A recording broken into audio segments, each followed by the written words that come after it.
আজ 10 বছর পর বাড়ি ফিরছি। 10 বছর আগে ছিলাম একটা অপদার্থ ছেলে, যার ছিল না কোনো মেধা, ছিল না পড়ার প্রতি মনোযোগ এবং ছিল না টাকা পয়সা। বলতে গেলে ছেলেটি সব দিক দিয়ে জিরো। আর আজ সেই ছেলেটি টপ 5 বিজনেসম্যানদের একজন, যার নেই কোনো টাকার অভাব, নেই কোনো যোগ্যতার অভাব। কিন্তু 10 বছর আগে ছেলেটির সব দিক দিয়ে অভাব ছিল। আপনারা হয়তো কিছুই বুঝতেছেন না। তাহলে চলুন 10 বছর আগে ঘটে যাওয়া ঘটনাগুলো জেনে আসি, তাহলেই বুঝতে পারবেন। 10 বছর আগে সকালে ঘুমাচ্ছি, এমন সময় চেঁচামেচির শব্দে ঘুমটা ভেঙে যায়। তারপর চোখ কসলাতে কসলাতে ঘুম থেকে উঠে দেখি মা আর বাবার কথা কাটাকাটি হচ্ছে। তোমার নবাবজাদা ছেলে কোথায়? এখনো ঘুম থেকে উঠিনি। কি বলছো? এখনো ঘুম থেকে ওঠে নাই মানে? কাল বন্ধুদের সাথে আড্ডা দিতে দিতে রাত করে বাসায় আসছে, তাই এত বেলা পর্যন্ত ঘুমাচ্ছে। কি পড়ালেখার ধারেও কাছেও নাই, আর রাতে বন্ধুদের সাথে আড্ডা দেয়? তামিমকে ডেকে নিয়ে আসো। আচ্ছা, এই বলে আমার রুমে আসতে যাব, তখনই আম্মু আমাকে ডেকে বলল, এই তো তোমার ছেলে ঘুম থেকে উঠলো। ওই কাল রাতে কোথায় ছিলি? বন্ধুদের সাথে আড্ডা দিতে দিতে রাত হয়ে গেছে। কি আজকের পর থেকে সন্ধ্যার আগে বাসায় চলে আসবি। যদি না আসতে পারিস তোকে বাড়ি ছেড়ে চলে যেতে হবে। কাল রাতে কার বাড়িতে ডিল ছুড়ছিলি কেন? আজ থেকে যেন তোর নামে কোনো অভিযোগ না আসে, যদি আসে তাহলে বাড়ি থেকে চলে যেতে হবে। ওকে, আর কোনোদিন করব না। যদি এবার পরীক্ষা ফেল করিস তাহলে তোকে বিলে চাষ করতে হবে আমার সাথে। আপনাদের তো পরিচয়টা দেওয়া হয়নি। আমি তামিম, বাড়ির একমাত্র সন্তান, আর বাবা কৃষক, আর আমি ইন্টার ফাইনাল ইয়ারে পড়ি। এখন এতটুকুই, বাকিটুকু গল্পে জেনে নেবেন। আম্মু নাস্তা দাও, কলেজে যেতে হবে। তখন আব্বু বলল, কলেজে কি করবি? পড়ালেখা তো কিছুই করতে পারিস না। আব্বু আমাকে আরেকটা সুযোগ দেন। ঠিক আছে দিলাম, তবে শর্ত আছে একটা। আমি হ্যাঁ বোতক মাথা নাড়লাম। টেবিলে নাস্তা দিছি, খেয়ে কলেজে যা, আর কোনো ঝামেলা করিস না বাবা। আম্মু তুমি কোনো চিন্তা করিও না, আজ থেকে আর কারোর সাথে ঝামেলা করব না। তারপর নাস্তা করে কলেজে চলে এলাম। তারপর কলেজে ঢুকতেই কে যেন কলার টান মারলো। আমি পিছনে ফিরেই ঠাস করে কষে একটা মেরে দিলাম। সাথে সাথেই তোর সাহস কি করে হয় আমাকে থাপ্পড় মারার? আমি এতক্ষণ খেয়াল করিনি যে কে আমার কলার টানলো। আমি তো অবাক, কারণ আমার কলার একটা মেয়ে টেনে ধরেছে। কিন্তু মেয়েটা আমার কলার কেন ধরলো? আপনি আমার কলার ধরলেন, তাই আমি রাগ কন্ট্রোল করতে না পেরে থাপ্পড় মারছি। আপনার পরিচয় আমার না জানলেও চলবে, মেয়েটা দেখতে খুব সুন্দর কিন্তু রাগী। এই বলে সোজা ক্লাসরুমে চলে গেলাম। তারপর কিছুক্ষণ পর বন্ধুরাও আসলো। আর অন্যদিকে ওই খ্যাত ছেলেটির কি সাহস তোর মুখের ওপর কথা বলে, আর তুই ওকে কিছুই বললি না? কি রবণী, তুই ওই খ্যাত ছেলেটাকে ছেড়ে দিলি কেন? আমি এত সহজে ওই খ্যাটটারে ছেড়ে দেবো ভাবছিস? তোর কি কোনো প্ল্যান আছে? প্ল্যান আছে, আর সেটা ছুটি হলেই দেখতে পারবি। এখন ক্লাসে যাই। তারপর তারা ক্লাসে চলে আসলো। তখন রাফি আমার বন্ধু বলল, কিরে তোর আজ কি হলো? তোকে বউতে ধরে নাই তো? আমি তো ঠিক আছি, আর তোদের কেন মনে হলো আমাকে ভূতে ধরেছে? তখন রিয়াদ বলল, আসলে তুই তো কোনোদিন কলেজে আসিস না, তাই বলছি। আর কলেজে আসলেও তো তুই ক্লাস করিস না, তাই বললাম। হঠাৎ তাদের সাথে কথা বলতে বলতে দরজার দিকে তাকাতেই একটা মেয়েকে দেখে আমি অবাক, কারণ দরজা দিয়ে যেই মেয়েটি আসছে সেই আর কেউ নয়, সে হচ্ছে কিছুক্ষণ আগে যার সাথে ঝগড়া করছিলাম সেই মেয়েটা। তারপর আমি আমার বন্ধুদের জিজ্ঞাসা করলাম, দোস্ত, এই মেয়েটা কি আমাদের ক্লাসেই পড়ে? কেন? না, একটু আগে মেয়েটাকে থাপ্পড় মারছিলাম তাই। কি তুই জানিস ওকে? আমার জানার দরকার নেই, আগে বলো এই মেয়েটার নাম কি? অবনী, আর এই কলেজের সভাপতির মেয়ে। কি? এখন আমার কি হবে? আমি তো অবনীকে থাপ্পড় মারছি। এটা যদি তার আব্বুকে বলে দেয় তাহলে তো আমার কলেজ আর পড়া হবে না, সাথে বাড়ি থেকে চলে যেতে হবে। অন্যদিকে অবনীর বান্ধবী নীলা অবনীকে বলে, অবনী দেখ, ওই খ্যাতটা আমাদের সাথেই পড়ে। তাহলে তো আমার আরো সুবিধা হলো। আমিও তাই ভাবছি।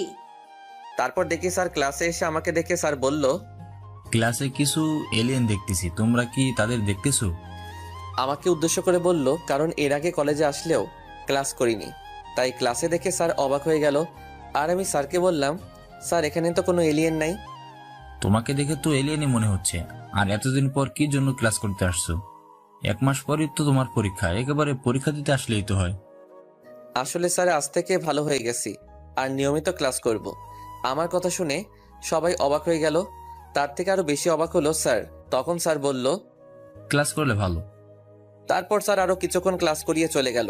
তারপর সব ক্লাস করে যখনই বন্ধুদের নিয়ে গেট দিয়ে বাহির হব, তখনই কে যেন খ্যাত খ্যাত করে আমাকে ডাকতেছে।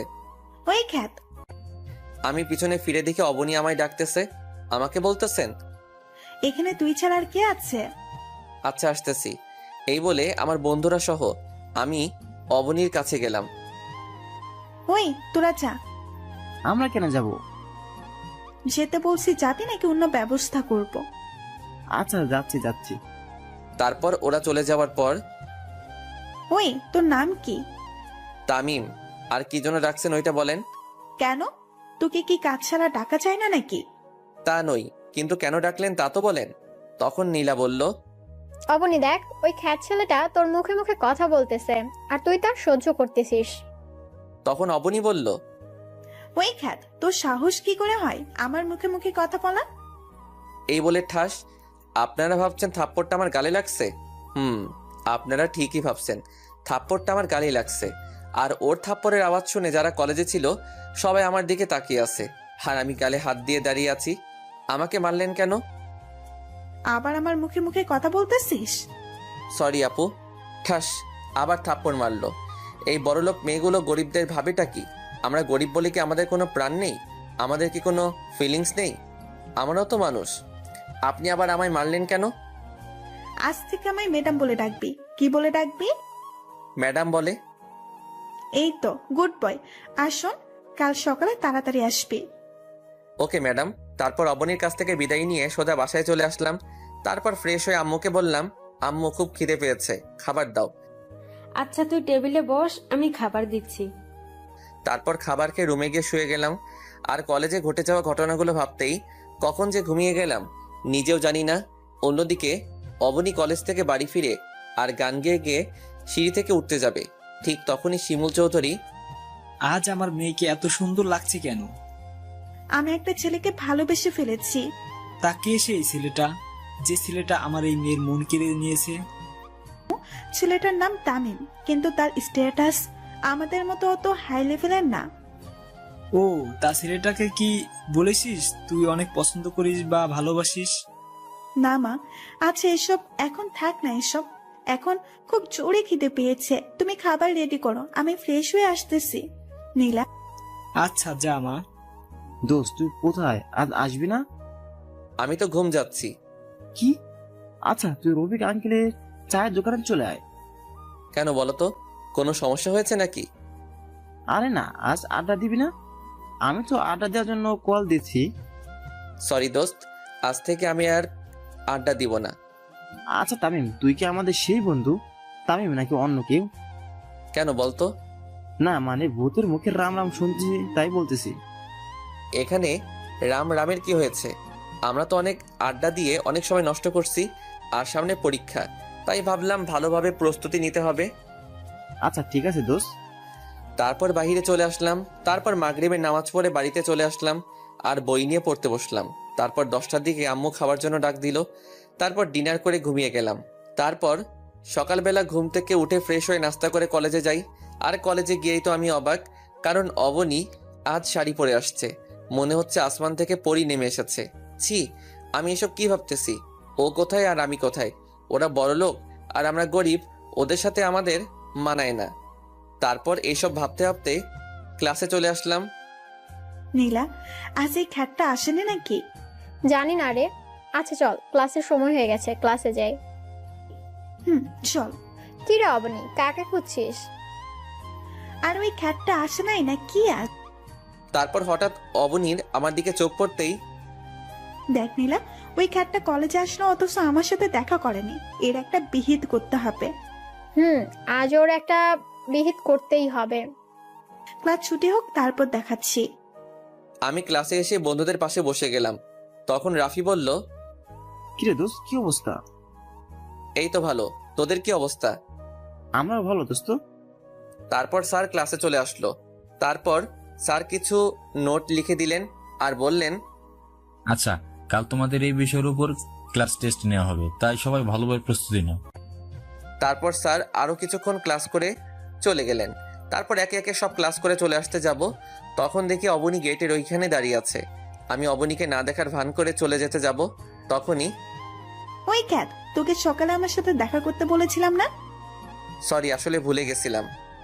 কাল সকালে আসার পর আমার সাথে দেখা করে তারপর ক্লাস করতে যাবি। আচ্ছা এখন তুই যেতে পারিস। আচ্ছা যাচ্ছি। এই বলে বন্ধুদেরকে নিয়ে চলে আসলাম। মাঝপথে রিয়াদ বলল, আচ্ছা দোস্ত, ওই অবনী তোর পিছনে এইভাবে লেগে আছে কেন? তখন রাফি বলল, ওই দিন অবনীকে তামিম থাপ্পড় মারলো না, মনে হয় ওইটার বদলা নেওয়ার প্ল্যান করতেছি। এই রে, এরা কিভাবে জানলো আমি অবনীকে থাপ্পড় মারছি? সত্যি তুই অবনীকে থাপ্পড় মারছিস? তাহলে তো তুই শেষ। আরে এমনি ভয়ে ভয়ে আছি, আর তুই সেইখানে আরো ভয় দেখাচ্ছিস। কোথায় সাহস দিবি তা না করে উল্টা আমায় ভয় দেখাচ্ছিস। তোরা কি আদৌ আমার বন্ধু নাকি শত্রু তা আজও জানতে পারলাম না। দোস্ত ওসব বাদ দে তো, কাল যে টেস্ট পরীক্ষা হবে তা নিয়ে কিছু ভাবছিস? যা হবে কাল দেখা যাবে। আচ্ছা চলি দোস্ত, আর ভালোভাবে প্রস্তুতি নিস। ওদের সাথে কথা বলতে বলতে বাড়িতে চলে আসলাম। বাড়িতে ঢুকে মাকে বললাম, আম্মু খুব খিদে পেয়েছে, খাবার দাও। আচ্ছা তুই ফ্রেশ হয়ে আয়, আমি টেবিলে খাবার দিচ্ছি। তারপর আমি ফ্রেশ হতে চলে গেলাম। অবনী, তুই এই খ্যাতটাকে সবসময় এভাবে ছেড়ে দিস কেন? আরে অপেক্ষা কর, ফাইনাল পরীক্ষার পর আমাকে থাপ্পড় মারার প্রতিশোধ নেব। দেখ কাল কি করি। মুখে তো বলে দিলাম, তামিমকে কি আমি শাস্তি দিতে পারবো না? আমি তামিমের থেকে প্রতিশোধ নিতে পারবো না, কারণ আমি যে তামিমকে খুব ভালোবেসে ফেলেছি। তামিমকে কি আমি বলতে পারবো আমার ভালোবাসার কথা? কিরে, তুই কি ভাবছিলি এতক্ষণ? সে কখন থেকে ডাকতেছি, তোর কোনো খুশি নেই? না কিছু না, চল বাড়ি যাই। তারপর ওরা দুইজনে বাড়ি চলে আসলো। এদিকে তামিম ফ্রেশ হয়ে খাবার খেয়ে ঘুমিয়ে পড়ে। তারপর সন্ধ্যা দিকে মাগরিবের নামাজ পড়তে বসে, কারণ কাল তার টেস্ট পরীক্ষা, তাই ভালোভাবে প্রস্তুতি নিতে হবে। তারপর 2 ঘন্টা পরে একটু বিশ্রাম নেয়, তারপর ডিনার করে শুয়ে পড়লাম। সকালবেলা 6টায় ঘুম থেকে উঠে ফ্রেশ হয়ে আবার পড়তে বসলাম। তারপর দেখতে দেখতে কলেজের সময় হয়ে গেল। তারপর নাস্তা করে কলেজে চলে এলাম। তারপর অবনীর সাথে দেখা করে ক্লাসে চলে এলাম। তারপর প্রিন্সিপাল এসে আমাকে ডেকে তার কেবিনে নিয়ে গেল। এরপর স্যার যা বললো তা শুনে তো আমার নিচ থেকে মাটি সরে গেল। তারপর কলেজে এসে সোজা অবনীর কাছে চলে গেলাম। কিরে, আজ তুই নিচেই চলে আসলি? যাক, ভালোই হলো। বলেন ম্যাডাম, কেন ডেকেছেন? কেন ডেকেছি তার জন্য কি তোকে কৈফিয়ত দিতে হবে নাকি? এই বলে ঠাস করে 2 গালে 2টা থাপ্পড় মারলো। থাপ্পড়টা এত জোরে লাগলো যে আমার ঠোঁট থেকে রক্ত বের হচ্ছে আর খুব জ্বলছে। তবু সহ্য করে থাকলাম, কারণ এখন কিছু বললে হিতে বিপরীত হতে হবে, তার চেয়ে চুপ করে থাকি। যা তো এখান থেকে। তারপর আমি সোজা ক্লাসরুমে চলে আসলাম, আর আমি পকেট থেকে রুমালটা বের করে রক্ত মুছে আবার ঢুকিয়ে রাখলাম। তারপর আমার বন্ধুরা চলে এলো। তারপর বন্ধুদের সাথে একটু কথা বললাম। অন্যদিকে অবনী ভাবতেছে, না, তামিমকে এভাবে মারাটা ঠিক হয়নি। ধুর, এখন কি তামিমকে ভালোবাসার কথা বললে তো আমাকে মেনে নিবে না। তামিম তো আমাকে মেনে নিবে না, কারণ আজ আমি যা অন্যায় করলাম তার জন্য তামিম আমাকে ক্ষমা নাও করতে পারে। এখন কি করি? তখন অবনীর বান্ধবী রিমি বলল, কিরে অবনী, কি ভাবছিস? চল ক্লাসে যাই। চল। তারপর অবনী আর তার বান্ধবীরা চলে আসলো। এদিকে রাফি তামিমকে বলল, কিরে দোস্ত, তোর ঠোঁট কাটলো কি করে? আরে তেমন কিছু না দোস্ত, সামান্য ব্যথা পেয়েছি, ঠিক হয়ে যাবে। আচ্ছা। রাফির সাথে কথা বলতেছি, তখন স্যার ক্লাসে চলে আসলো। স্যার ক্লাসে ঢোকার সাথে সাথে প্রিন্সিপালও ক্লাসে ঢুকলো আর বলল, তোমাদের মধ্যে তামিমকে? জি স্যার, আমি। তুমি আমার কেবিনে এসো। আচ্ছা স্যার। তারপর আমি প্রিন্সিপালের কেবিনে গেলাম। সেখানে গিয়ে দেখি কলেজের সভাপতিও আছে, সাথে আমার আব্বুও। তারপর সভাপতি তারেক চৌধুরী মানে অবনীর আব্বু বলল, তুমি সেই তামিম যে প্রতিদিন আমার মেয়েকে বিরক্ত করো? ঠিক বুঝলাম না স্যার। তামিম, তোমাকে এই কলেজে টিসি দেওয়া হলো। যা শুনে আমার নিচ থেকে মাটি সরে গেল। মনে হচ্ছে আমার বুকে কেউ ছুরি ঢুকিয়ে দিয়েছে। কোনো কথা মুখে আসছে না, তবু অনেক কষ্টে আমি বললাম, আমি কি জানতে পারি আমার কোন অপরাধে আমাকে এই কলেজ থেকে টিসি দেওয়া হলো? তুমি স্যারের মেয়েকে প্রতিদিন বিরক্ত করার অপরাধে তোমাকে টিসি দেওয়া হলো। ও বুঝছি। বাবা চলো। কোথায় যাবি? কেন বাড়ি যাব? কারণ এই কলেজে আর আমার জায়গা নাই। স্যার প্লিজ আমার ছেলেকে আরেকটা সুযোগ দিন। আমার ছেলে যতই খারাপ হোক না, এই কাজটা করতেই পারে না। আপনার ছেলে কেমন তা আমাদের জানা হয়ে গেছে, যেমন ছেলে তেমন বাবা। বাবাকে অপমান হতে দেখে আর চুপ থাকতে পারলাম না। সোজা গিয়ে সভাপতির কলার চেপে ধরে বললাম, মিস্টার তারেক চৌধুরী, আপনি আমাকে যতই অপমান করুন মারুন, কিন্তু আমার বাবাকে অপমান করবেন না। তারপর প্রিন্সিপাল এসে আমাদের ছাড়িয়ে নিয়ে তারপর আমার আব্বুকে বলল, এই যে মিস্টার, আজকের পর থেকে যেন আপনাকে আর আপনার ছেলেকে এখানে আর না দেখি, এখনই বেরিয়ে যান। আব্বু চলো। তখন তারেক চৌধুরী বলল, তোকে আমি দেখে নিব। যত পারিস দেখে নিস। তারপর আর কথা না বলে বাবাকে বাহিরে এনে ক্লাসে গিয়ে স্যারের অনুমতি নিয়ে ক্লাসে ঢুকে বইগুলো নিয়ে বাহিরে চলে যাব। ঠিক তখনই, তামিম, তুমি কোথায় যাচ্ছ? সরি স্যার, এই কলেজ থেকে টিসি দেওয়া হয়েছে, তাই চলে যাচ্ছি। আমি এই কথা বলার সাথে সাথে অবনী বলে উঠল, তোমাকে কে টিসি দিছে? তার চাকরি আমি কেড়ে নিব। সরি ম্যাডাম, আমরা গরিব হতে পারি কিন্তু কারো দয়া নিয়ে বেঁচে থাকতে চাই না। আর মিস অবনী চৌধুরী, একটা কথা বলে রাখি, আজ এই কলেজ থেকে আমাকে বাহির করে দেওয়া হচ্ছে, কিন্তু এমন একটা দিন আসবে যেদিনে এই কলেজটা আমার হবে। সেই দিন দেখব তারেক চৌধুরী সভাপতিত্ব কোথায় থাকে। It's my challenge, Mrs Aboni Chowdhury. Sir দোয়া করবেন। এই বলে ক্লাস থেকে বাহির হয়ে সোজা বাবাকে নিয়ে বাড়িতে চলে আসলাম। কিন্তু এতেই কি তামিমের বিপদ শেষ, নাকি সামনে আরও বড় বিপদের সম্মুখীন হবে? তামিম কি আদৌ জানে যে আরও বড় বিপদের সম্মুখীন হতে হবে? অন্যদিকে অবনীকে নীলা বলল, দোস্ত, ওই খ্যাত এগুলো কি বলে গেল? আমি কিছুই বুঝতেছি না, তামিমকে কে টিসি দিছে? কিন্তু প্রিন্সিপাল স্যার ছাড়া আর কে করবে?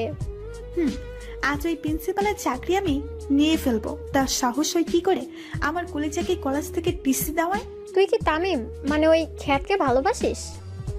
ওই একদম খ্যাত বলবি না। আর তামিমকে আমি খুব ভালোবাসি। তামিমকে ছাড়া আমি বাঁচবো না। তুই ভেবে বলছিস তো? এখানে এত ভাবার কি আছে? আমি আমার তামিমকে আবার ফিরে পেতে চাই, তার জন্য আমি সবকিছু করতে রাজি। তারপর নীলা যা বলল সেটা শোনার জন্য হয়তো অবনী প্রস্তুত ছিল না। সরি অবনী, আজ আমার জন্য তামিমকে টিসি দিয়েছে। মানে কি বলতে চাইছিস তুই? আসলে আমি আঙ্কেলকে বলেছি যে তামিম তোকে বিরক্ত করে, তাই আঙ্কেল কলেজে এসে তামিমকে টিসি দিছে। তখন অবনী ভাবলো, কি এখন আমি কি করব? আমি কি আবার তামিমকে হারিয়ে ফেলবো? না, আমি তামিমকে হারাতে চাই, কিন্তু আমার বারবার কেন মনে হচ্ছে আমি হারিয়ে ফেলেছি। না, আজ যে করেই হোক তামিমের বাসায় যেতে হবে। কিন্তু আমি তো তামিমের বাড়ি চিনি না। তো কি হয়েছে? তামিমের বন্ধু রাফির থেকে জিজ্ঞেস করব। কি ভাবতেছিস? কিছু না। এই বলে ক্লাস থেকে বেরিয়ে সোজা বাড়ি চলে গেল। এদিকে তামিম আর তার বাবা বাড়ি পৌঁছে গেল। তারপর যা বাবা বলল, যা শুনে তামিমের মাথার উপর আকাশ পড়েছে এমন অবস্থা হয়ে গেল। একদিনে দুইটা জ্বর তামিম সামলাতে না পেরে ব্যালেন্স হারিয়ে বসে পড়ে। কারণ তামিমের বাবা তামিমকে বলল, তামিম যখন বাড়িতে ঢুকতে যাবে ঠিক সেই সময় আব্বু বলল, তুই কোথায় যাচ্ছিস? কেন আমার রুমে? তুই আর এবারে কেউ না। কি বলছো এসব? আব্বু তুমিও বিশ্বাস করো আমি ওই মেয়েটাকে বিরক্ত করছি? কি হয়েছে রে বাবা? তারপর আব্বু কলেজে ঘটে যাওয়া সব ঘটনাগুলো বলল। ছি, তোকে আমার ছেলে বলতেও লজ্জা করছে। বেরিয়ে যা আমার বাড়ি থেকে। আম্মু শেষ পর্যন্ত আর বলতে না দিয়ে, আজ থেকে তোকে আমরা ত্যায্যপুত্র করলাম। তুই এই বাড়ি কেউ না, বেরিয়ে যা আমার বাড়ি থেকে। আর কোনোদিন যেন আমার মুখের সামনে না দেখি। এইসব কথা শুনে মনে হচ্ছে কেউ আমাকে লাঠি দিয়ে আমার মাথায় বাড়ি মারছে, আর মনে হচ্ছে যেন আকাশটা আমার মাথার উপর পড়ে গেছে। কিন্তু একসাথে দুইটা ঝড় কিভাবে সামলাবো? দুইটা ঝড় একসাথে সামলাতে না পেরে আমি ব্যালেন্স হারিয়ে বসে পড়লাম। কিছুক্ষণ পর বললাম, আর কোনোদিন এই বাড়িতে আসবো না, চলে যাচ্ছি। ভালো থেকো বাবা মা। অন্যদিকে অবনী নীলা তামিমের বাড়িতে গেল তামিমের খোঁজে। কিন্তু অবনী আদৌ জানে না যে সে তামিমকে হারিয়ে ফেলতে চলেছে। কিন্তু অবনী হাসি মুখিয়ে তামিমের বাড়িতে ঢুকলে তামিমের আম্মু বলল, তোমরা কারা মামনি? আমি অপনি। আন্টি তামিম আছে? তামিম তো অনেক আগে এ বাড়ি ছেড়ে চলে গেছে। কি? তামিম কোথায় গেছে? আন্টি আমি যে তামিমকে খুব ভালোবাসি। কিন্তু ও তো কোনোদিন বলেনি যে ও কাউকে পছন্দ করে। আমার ভুলের জন্য তামিমের আজ এই অবস্থা। কি ভুল করেছো মামনি? আমার জন্যই তো তামিমকে টিসি দিছে। তুমি যা করলে তার কোনো ক্ষমা নাই। তোমার জন্য আমার নির্দোষ ছেলেটা কষ্ট পাচ্ছে। বেরিয়ে যাও আমার বাড়ি থেকে। আন্টি আর কিছু বলতে পারলো না, কারণ তামিমের আম্মু দরজা বন্ধ করে দিয়ে চলে যায়। অবনী চিন্তা করে, আজ আমার জন্য তামিমের এই অবস্থা। তামিম এখন কোথায় আছে, কি করছে? আচ্ছা, রেল স্টেশনে গিয়ে দেখি সেখানে তামিম আছে নাকি, থাকলেও তো থাকতে পারে। তারপর অবনী রেল স্টেশনের দিকে ছুটে যায়, কিন্তু কপাল খারাপ, সেখানেও তামিম নেই। এদিকে তামিম তার সব সার্টিফিকেট আর মোবাইল আর কিছু জামানো টাকা ছিল, সব কিছু নিয়ে বেরিয়ে পড়লো অজানা রাস্তার পাড়ি দিতে। আর বলল, জানি না কোথায় এই রাস্তার সমাপ্তি হবে, জানি না এখন কোথায় থাকবো। তারপর এইসব ভাবতে ভাবতে হাঁটতেছি। তারপর রেল স্টেশনে গিয়ে ট্রেনের জন্য অপেক্ষা করলাম। অবশেষে অপেক্ষার সমাপ্তি ঘটে। স্টেশনে ঢাকাগামী ট্রেনটাতে উঠে পড়লাম। তারপর ট্রেনটা নিজের মতো করে চলতে লাগলো, আর আমি বাহিরের দৃশ্য উপভোগ করতে লাগলাম। আর কিছুক্ষণ আগে ঘটে যাওয়া ঘটনাগুলো ভাবতেছি, কি থেকে কি হয়ে গেল। এটা তো হওয়ার ছিল না, কিন্তু যা হওয়ার তা তো হবেই, কারণ এটাই যে নিয়তির খেলা। নিয়তির খেলা হিসেবে আমাকে তো মেনে নিতেই হবে। এসব ভাবতেই নিজের অজান্তেই চোখে দিয়ে পানি চলে এলো। দেখতে দেখতে সন্ধ্যা হয়ে গেল। 8টার দিকে ট্রেনটা স্টেশনে থামলো। আমি স্টেশনে নেমে মোবাইল থেকে সিমটা খুলে ফেললাম আর নতুন সিম ঢুকিয়ে নিলাম। তারপর একটা দোকানে ঢুকে রাতের খাবারটা খেয়ে নিলাম। তারপর খাবার খেয়ে আবার আনমনে ফুটপাত দিয়ে হাঁটতেছি। রাতের অন্ধকারে জ্যোৎস্না চাঁদের আলোয় যেন রাস্তাটা যেন সৌন্দর্যের শোভা পেল। এইভাবে হাঁটতে হাঁটতে কিছু দূর গিয়ে মোবাইলটা হাতে নিয়ে দেখি 12টা বাজে, আর মোবাইলে দেখি 6% চার্জ আছে। তারপর আশেপাশে চেয়ে দেখি পুরো রাস্তা ফাঁকা, শুধু আমি একা রাস্তায় হাঁটতেছি আর জ্যোৎস্না রাতের সৌন্দর্য উপভোগ করতেছি। কিন্তু এই সৌন্দর্য যে এখন আর আমার ভালো লাগে না, কারণ আমি আমার প্রিয় দুইটা জিনিস যে হারিয়ে ফেললাম। কিন্তু কি করব, এইসব নিয়ে চিন্তা করে লাভ নেই। এখন আমার ক্যারিয়ার নিয়ে ভাবতেছি। হঠাৎ দেখি কয়েকজন ছেলে একটা লোকের সাথে ধস্তাধস্তি করতেছে। আমি বাধা দিতেই ওরা আমার পেটে ছুরি ঢুকিয়ে দিয়েই পালিয়ে যায়। এরপর আর কিছু মনে নেই। তারপর যখন চোখ খুললাম তখন দেখি যে মানুষটাকে বাঁচাতে গিয়ে আমি আঘাত পেয়েছি। সেই লোকটি আর একটা মেয়ে আমার পাশে বসে আছে, হয়তো তার মেয়ে হবে। লোকটি আমার চোখ খুলতে দেখে বলল, বাবা তোমার এখন কেমন লাগছে? ভালো, কিন্তু একটু ব্যথা করছে। আস্তে আস্তে ঠিক হয়ে যাবে। আচ্ছা তোমার নাম কি? তামিম। আর আপনি কে আঙ্কেল? আমি আরিফ চৌধুরী, চৌধুরী গ্রুপ অফ ইন্ডাস্ট্রিজের মালিক। আর ইনিকে? তখন মেয়েটি বলল, আমি মাইশা চৌধুরী। আচ্ছা তোমার বাবা মার নম্বরটা দাও। আর তুমি কোথায় থাকো? আমার তো কেউ নাই আঙ্কেল, আর আমি ঢাকায় কাল রাতে আসছি। কে বলেছে তোমার কেউ নেই? আজ থেকে তুমি আমাদের সাথেই থাকবে। না আঙ্কেল, আপনারা আমার জন্য অনেক করছেন। আপনাদের এই ঋণ আমি কোনোদিন শোধ করতে পারবো না। কিসের ঋণ? বাবার কাছে ছেলের ঋণ থাকে না। আজ থেকে তুমি আমাদের সাথেই থাকবে। না আঙ্কেল, এই আমাকে আর বলতে না দিয়ে আঙ্কেল বললেন, তোমাদের সাথে থাকবে ব্যাস, আমি আর কোনো কথা শুনতে চাই না। কিন্তু তখন মাইশা বলল, কোনো কিন্তু নয়, তুমি আমাদের সাথে থাকবে ব্যাস। ওনাদের জোরাজোরিতে আমি ওনাদের সাথে যেতে রাজি হলাম। তারপর আঙ্কেল ডাক্তারের কাছে গিয়ে বললেন, ডাক্তার আমরা কি তামিমকে বাসায় নিয়ে যেতে পারবো? পারবেন, তবে ওনাকে কিছুদিন রেস্ট নিতে হবে। আচ্ছা ঠিক আছে ডাক্তার। তখন মাইশা আমাকে বলল, আচ্ছা আপনার এখন কেমন লাগছে? আমার একটা হাত ধরে, অনেকটাই ভালো। হাত ছাড়িয়ে নিলেন কেন? চুপ করে আছি। কি হলো, চুপ করে আছেন কেন?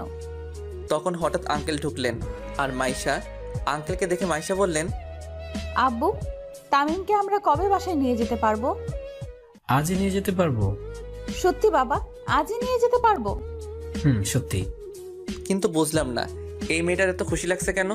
এই মেয়েটার হাবভাব আমার ভালো ঠেকছে না। এসব ভাবছি তখনই আঙ্কেল বললেন, তাই তুমি রেডি হয়ে নাও।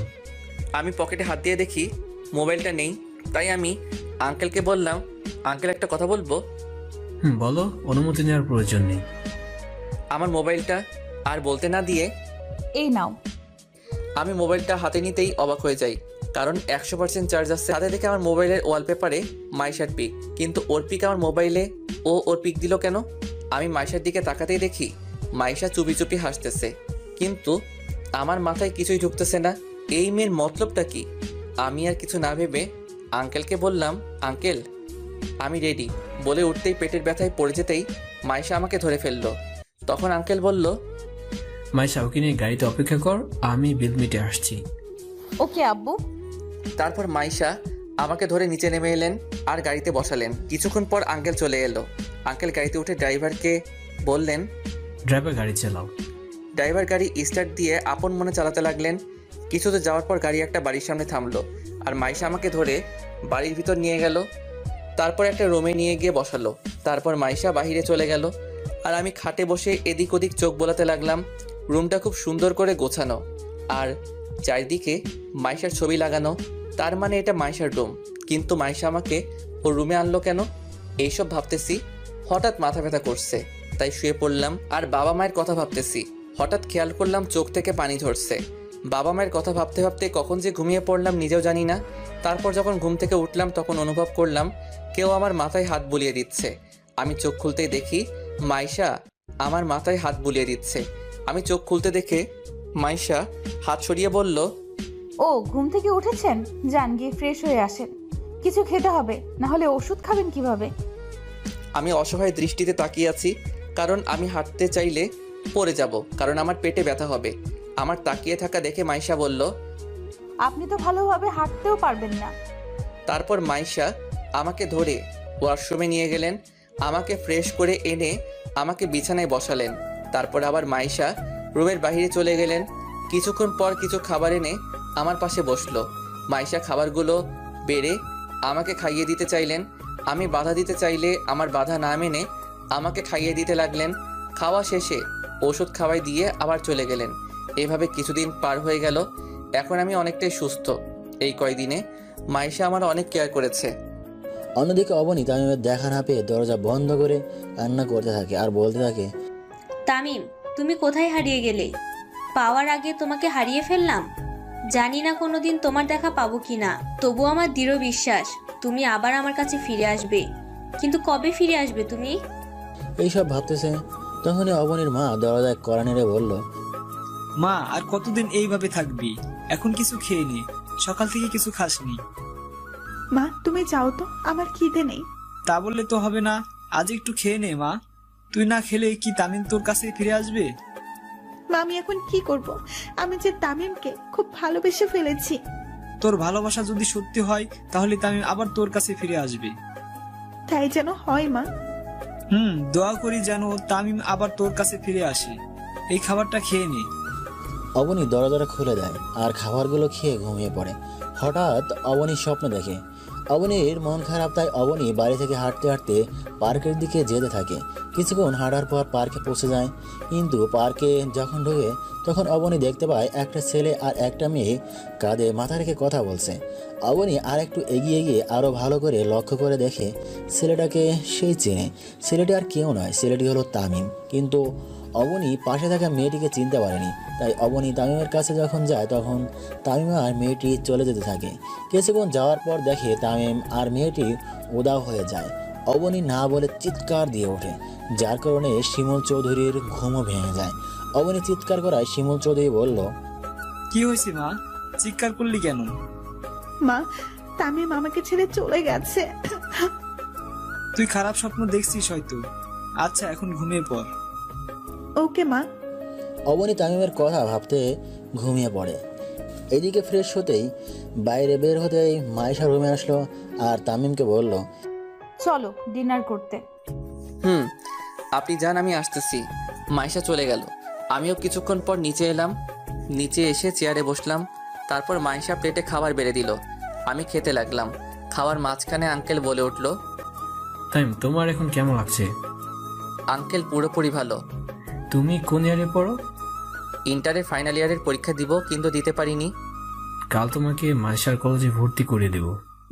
আচ্ছা ঠিক আছে আঙ্কেল। তোমার সার্টিফিকেটগুলো আছে তোমার সাথে? আছে। মাইশা, তাহলে কাল তামিমকে নিয়ে ভর্তি করে দিস। ওকে বাবা। না, তার দরকার হবে না, আমি নিজেই ভর্তি হয়ে নিব। আচ্ছা, তোমার যা ভালো মনে হয়। আচ্ছা, আরেকটা কথা ছিল। কি কথা আঙ্কেল বলেন?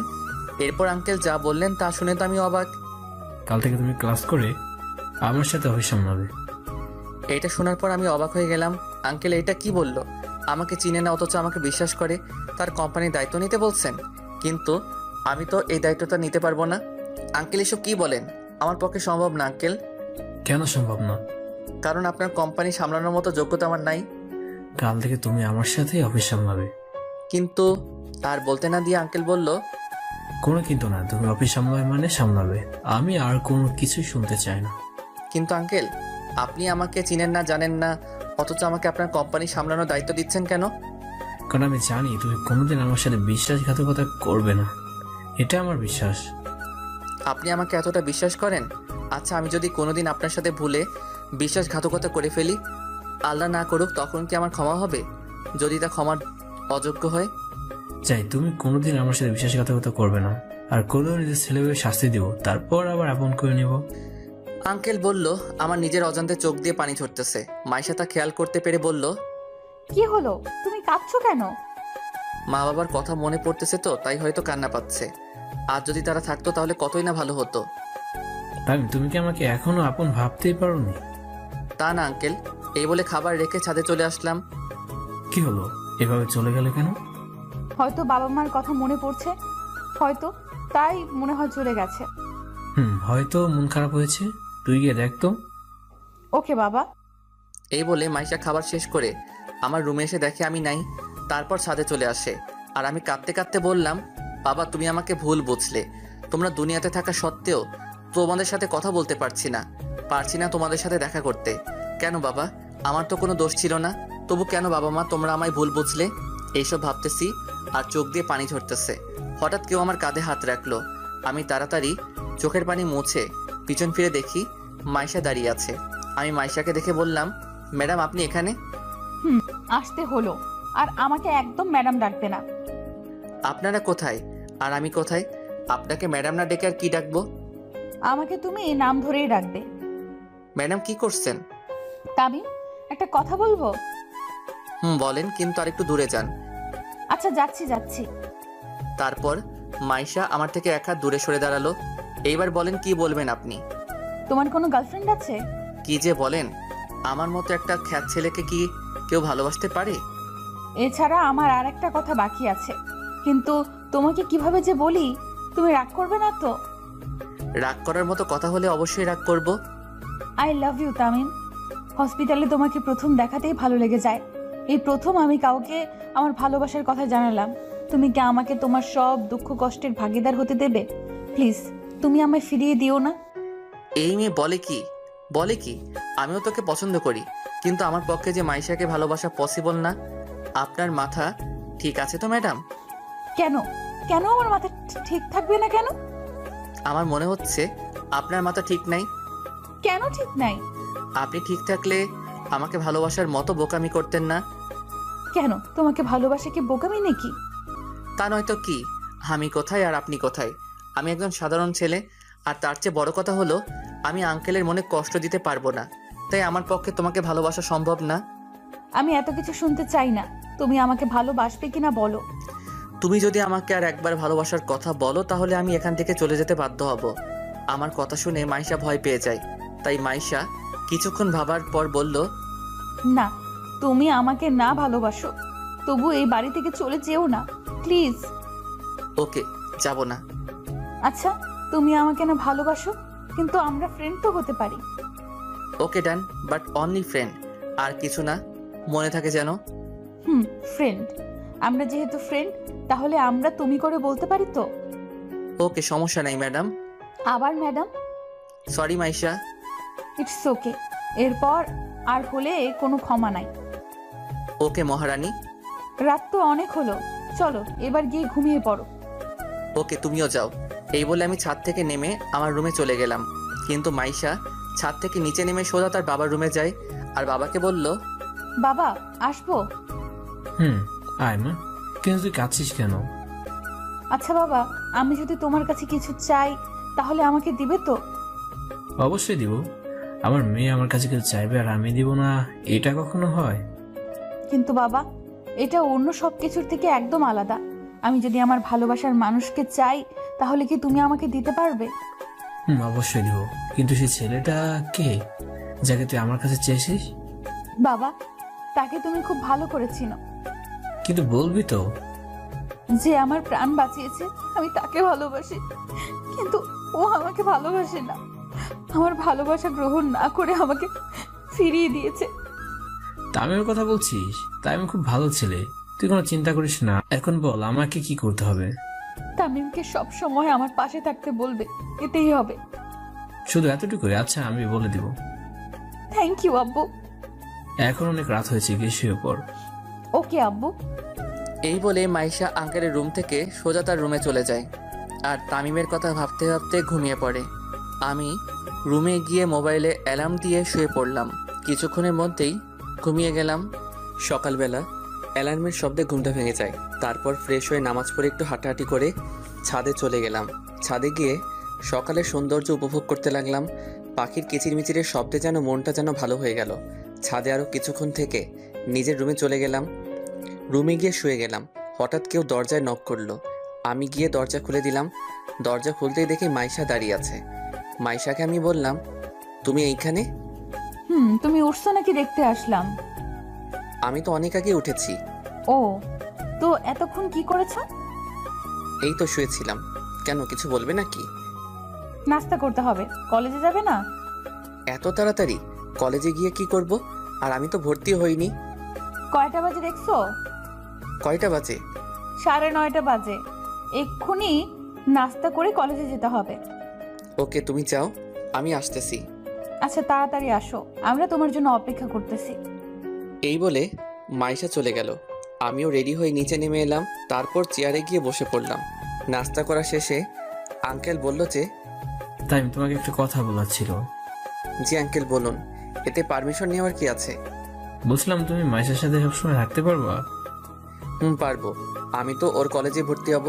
তাহলে এত চিন্তা করতেছেন কেন? আচ্ছা তুমি গাড়ি চালাতে পারো? পারি আঙ্কেল। তাহলে আর কোনো চিন্তা করতে হবে না। ঠিক বুঝলাম না আঙ্কেল। তো মাইশার সাথে একসাথে কলেজ যাবে, আর কলেজ ছুটি হলে মাইশাকে বাড়িতে ড্রপ করে অফিসে আসতে পারবে। আর এই নাও কার্ড, অফিস চলে আসো। পারবো আঙ্কেল, আপনি চিন্তা করবেন না। আচ্ছা তুমি এখন তোমার সকল কাগজপত্র নিয়ে কলেজে গিয়ে ভর্তি হতে যাও, আর আমি প্রিন্সিপাল স্যারকে বলে দিব। Okay uncle. এই বলে রুমে গিয়ে সব কাগজপত্র নিয়ে নিচে চলে এলাম। আর মাইশাকে বললাম, মাইশা চল। দাঁড়াও, আমি এক্ষুনি আসতেছি। আচ্ছা যাও, আমি গাড়িতে অপেক্ষা করতেছি। এই বলে আমি গাড়ি বাহির করতে গেলাম।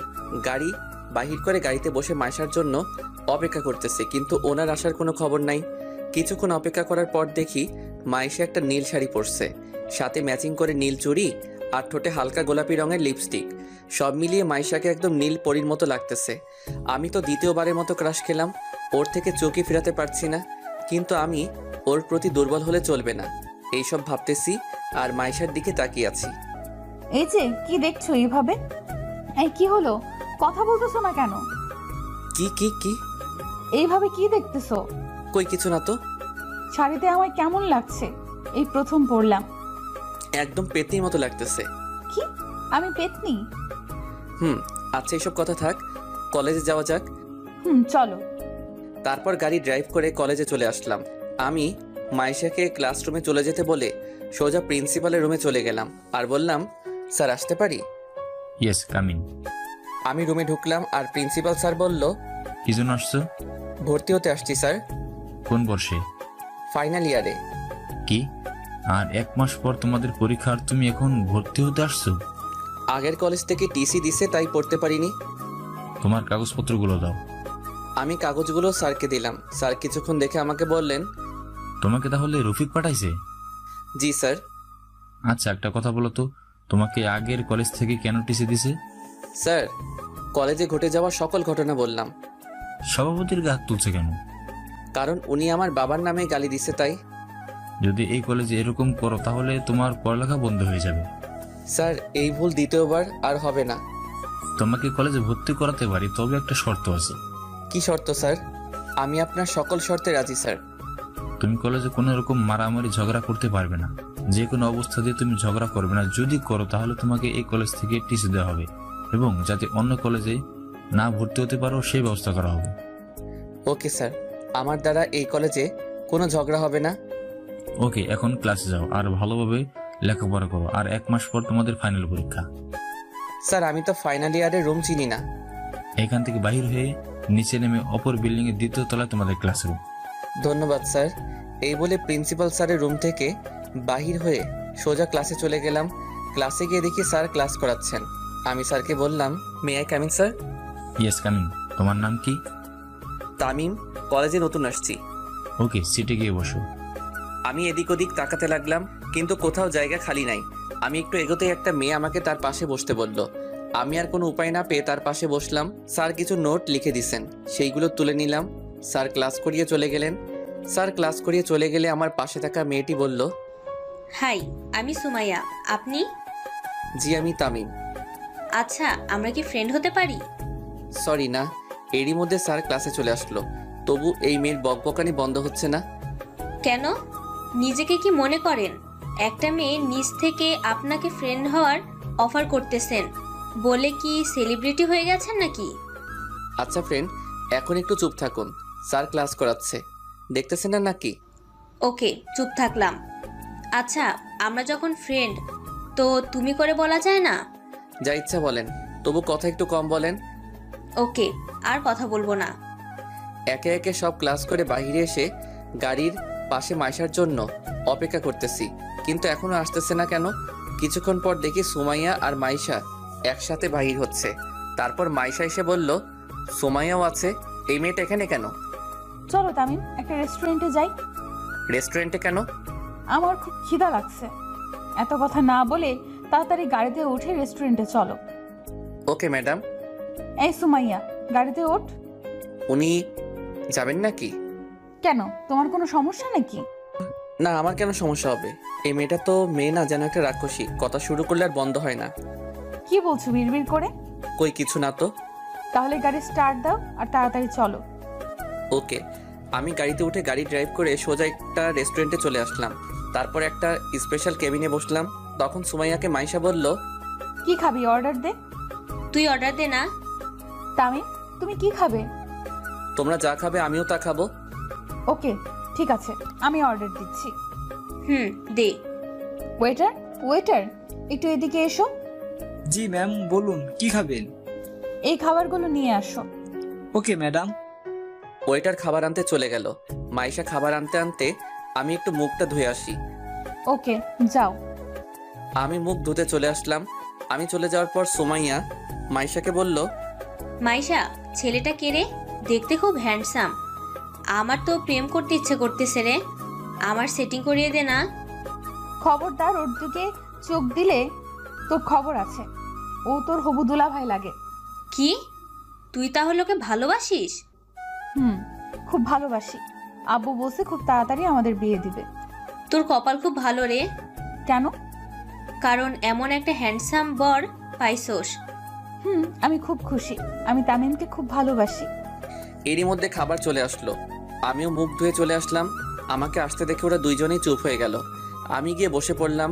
তারপর খাওয়া শেষে বিল দিয়ে মাইশাকে আর সুমাইয়াকে ড্রপ করে দিয়ে আঙ্কেলের অফিসের দিকে রওনা দিলাম। কিছুক্ষণ ড্রাইভ করার পর আঙ্কেলের দেওয়া ঠিকানায় পৌঁছে গেলাম। আমি গাড়ি থেকে নেমে দেখি অনেক বড় একটা কোম্পানি, আনুমানিক 16 তলা হবে। কাল্পনিক, সো এটা নিয়ে ট্রল করবেন না। আমি এত বড় অফিস দেখে অবাক হয়ে গেলাম। আমি লিফট দিয়ে 8 তলায় উঠে সামনের দিকে এগোতে লাগলাম। সামনে দেখি আঙ্কেলের কেবিন। আমি আঙ্কেলের কেবিনে নক করে বললাম, আসতে পারি আঙ্কেল? তাই তুমি ভিতরে আসো, চেয়ারে বসো। Okay uncle. আমি গিয়ে চেয়ারে বসে পড়লাম। তখন আঙ্কেল বলল, মাইশাকে বাড়িতে ড্রপ করে দিচ্ছ? আঙ্কেল।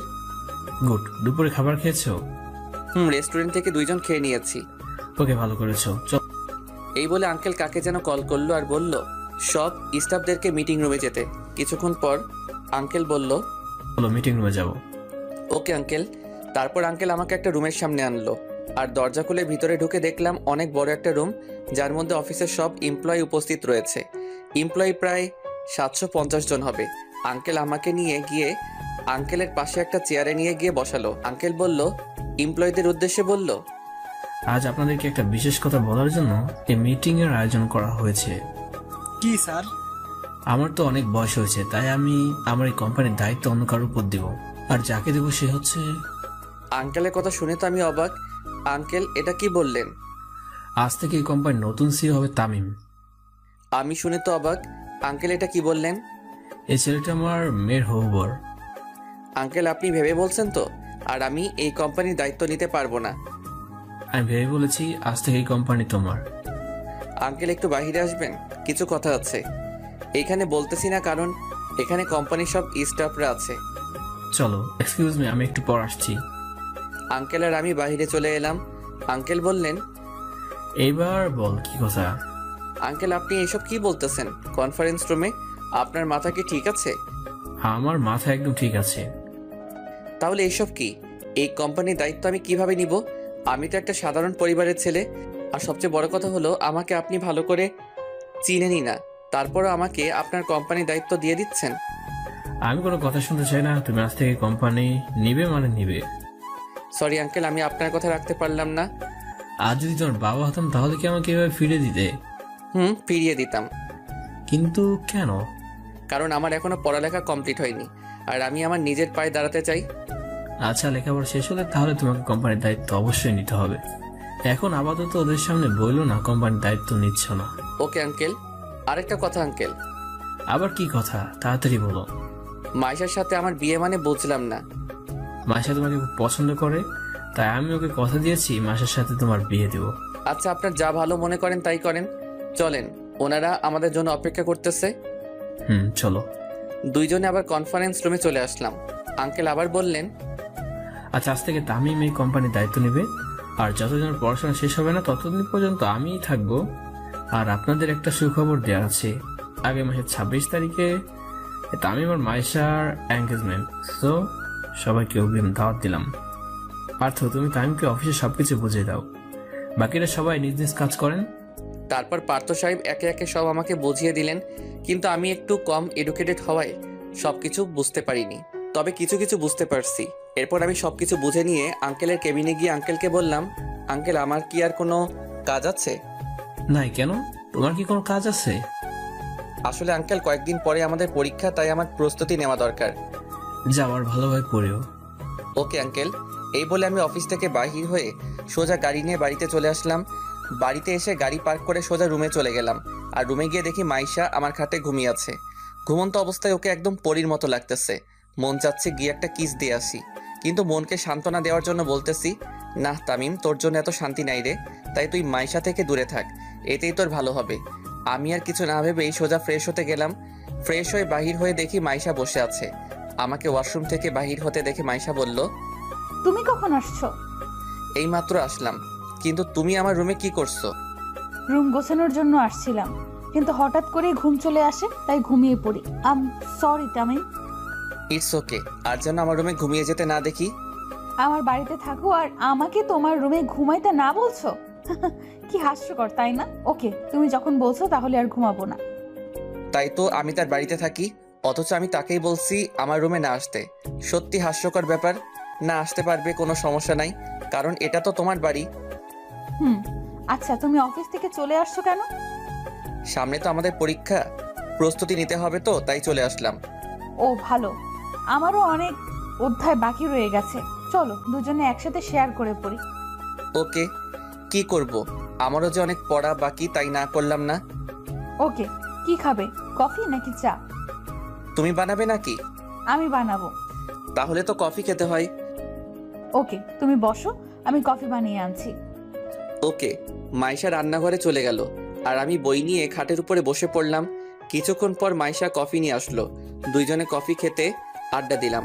কফি খাওয়া শেষ হলে দুইজনে বই নিয়ে পড়তে বসি। কিছুক্ষণ পরে মোবাইলটা নিয়ে ছাদে চলে আসলাম।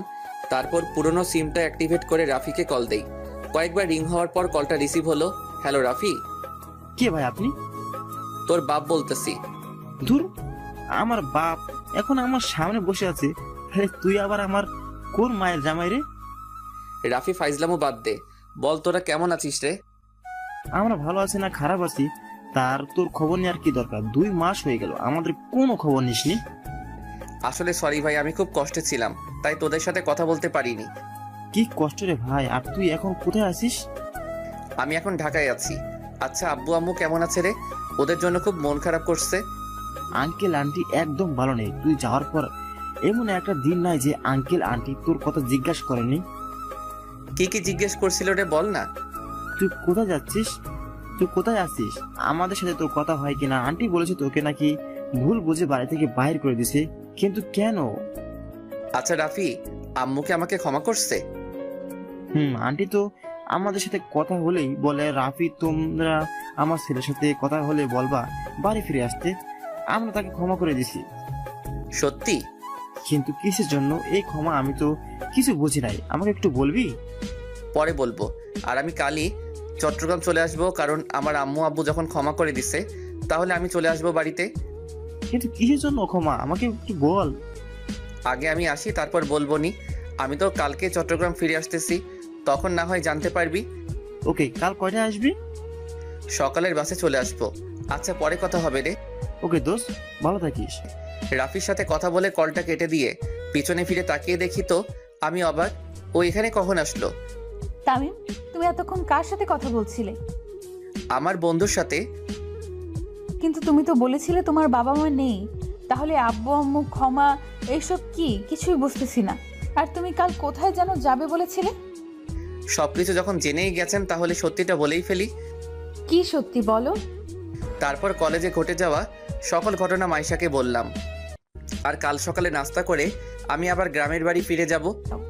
কাল কেন? একবারে পরীক্ষা দিয়ে যাও, কারণ পরীক্ষার তো আর বেশি দিন নাই। তাই ওকে, পরীক্ষা দিয়েই যাব, কারণ পরীক্ষা দিতে না পারলে পরবর্তীতে আবার একই ক্লাসে ভর্তি হওয়া অনেক লজ্জার ব্যাপার, তাই না করিনি। পরীক্ষা শেষ হলে তোমার সাথে আমিও যাব। সেটা পরে দেখা যাবে। এই বলে আমি ছাদ থেকে রুমে চলে আসলাম।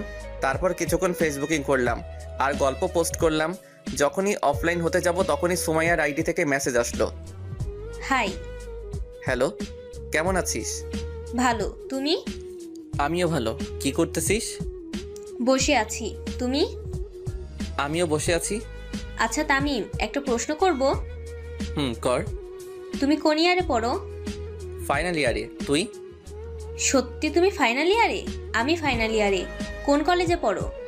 ঢাকা কলেজে। তামিম, তোমার একটা পিক দাও তো। কেন? তোমাকে চেনা চেনা লাগতেছে তাই। কেন বলতো? পিক দিবা কিনা বলো। ওকে ওয়েট, একটু পর আমার একটা ছবি দিলাম। ছবি দেওয়ার সাথে সাথে সুমাইয়া বলল, তামিম, তুমি আমাকে কোনোদিন দেখছো? না তো, কেন? আজকে মাইশার সাথে আমি ছিলাম। কি তুই? হুম। আরও কিছুক্ষণ কথা বলে অফলাইন হয়ে গেলাম। এইভাবে কেটে গেল কয়েকটা দিন। আর 2 দিন পর আমাদের পরীক্ষা, তাই ভালোভাবে প্রস্তুতি নিতে হবে। তাই আর কোনো সময় নষ্ট না করে সব সময় বই নিয়ে ব্যস্ত থাকি। পরীক্ষার দিন। তামিম, তাড়াতাড়ি রেডি হও। ওকে দাঁড়াও, আমি আসতেছি। এরপর রেডি হয়ে কলেজে চলে গেলাম। ওয়ার্নিং বেল দিয়ে দিল, তাই পরীক্ষার হলে ঢুকে পড়লাম। স্যার প্রশ্ন দিয়ে গেল, কিন্তু প্রশ্ন এত সহজ যে 2 ঘন্টার জায়গায় 50 মিনিটে শেষ করে ফেলছি। এইভাবে একে একে সব পরীক্ষা দিয়ে ফেলছি। সব পরীক্ষা মোটামুটি ভালো হয়েছে। আজ পরীক্ষা শেষ দিন, শেষ পরীক্ষাটাও দিয়ে ফেললাম। এখন আমাকে চট্টগ্রাম ফিরতে হবে, তা আঙ্কেলকে বলা দরকার। তাই পরীক্ষা দিয়ে সোজা মাইশাকে নিয়ে বাড়ি চলে আসলাম রাতে। আঙ্কেল, একটা কথা বলার ছিল। বলো। সকালে চট্টগ্রাম যাবে আর কি, ওকে, কোনো সমস্যা নেই। আপনি জানলেন কি করে? মাইশা বলেছে আর বাড়ি যাবা। ঠিক আছে, তবে আসার সময় রিয়ানদেরও নিয়ে আসবা। এখনো বিয়ে হয়নি, তার মধ্যে আমার আব্বু আম্মুকে বিয়ান বানিয়ে ফেলছে। ওনারা কি আসবে? কেন আসবে না? দরকার হলে আমি কল করে বলবো। Okay uncle.